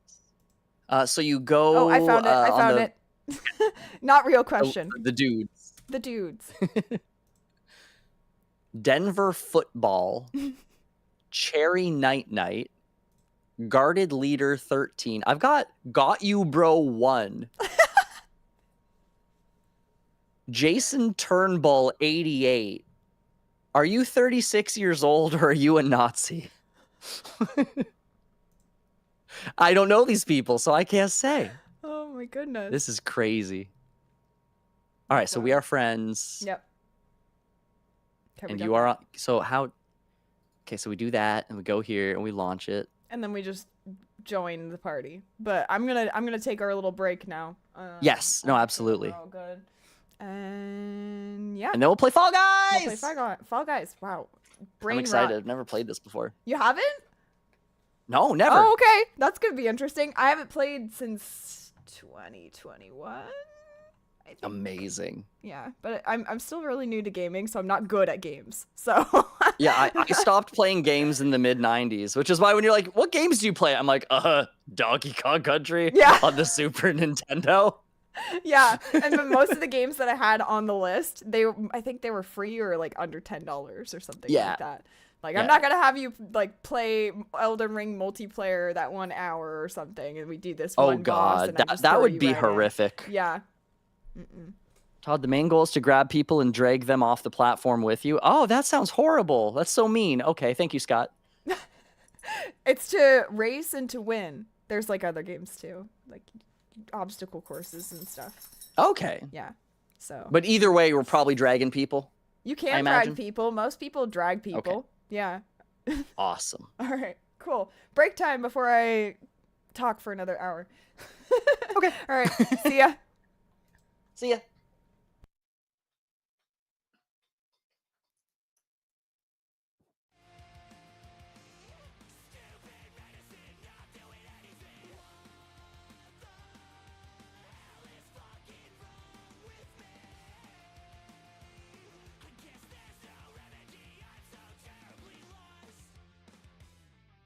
Imaginary enemies, suicidal tendencies, serotonin's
It's all about the he said bullshit. I think you better quit, let the shit slip, or you'll be leaving with the fat lip. He said bullshit. I think you better quit talking that shit. It's just one of those days, feeling like a freight train. First one to complain, leaves with the blood stain. Damn right, I'm a maniac. Yeah, you better watch your back. And then you're stuck up. Next in line to get fucked up. Your best bet is to stay away, motherfucker. It's all about the he said bullshit. I think you better quit, let the shit slip, or you'll be leaving with the fat lip. He said bullshit. I think you better quit talking that shit. Yeah, I feel like shit. My suggestion is to keep your distance, 'cause right now I'm dangerous. We've all felt like shit and been treated like shit. All those motherfuckers who want to step up, I hope you know I pack a chainsaw. I'll skin your ass alive. And if my day keeps going this way, I might break something tonight. I pack a chainsaw. I'll skin your ass alive. And if my day keeps going this way, I might break your fucking face tonight. Give me something to break. Give me something to break. I hope you know I pack a chainsaw. A chainsaw. A motherfucking chainsaw. It's all about the he said bullshit. I think you better quit, let the shit slip, or you'll be leaving with a fat lip. It's all about the he said, she says bullshit. I think you better quit talking that shit, punk. So come and get it.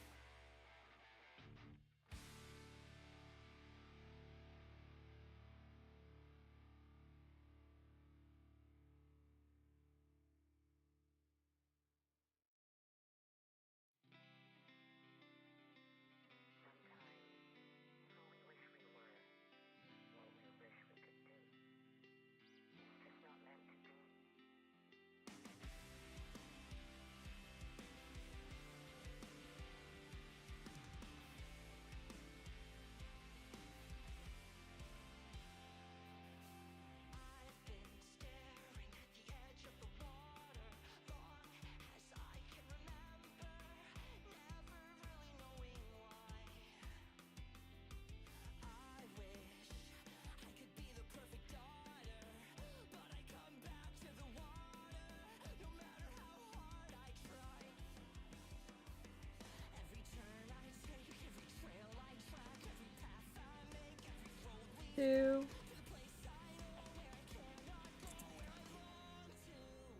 Did I work? Did it work? Yay! Hello! We might be a little laggy. Hey! Let me pause my music. There we go. Hello. Yeah, what happens if I dance? Yeah, what happens if you dance? We're gonna be a little bit laggy for a minute. It's gonna try Little to choppy. figure it all out. Is Yeah. it just trying to catch up? It's trying to catch up, and also I'm running YouTube at the same time. So Oh, yep. yeah, so we might have to say goodbye to YouTube, but if we do, that's okay. YouTube, you guys can join us on Twitch at Glass Factory, same username.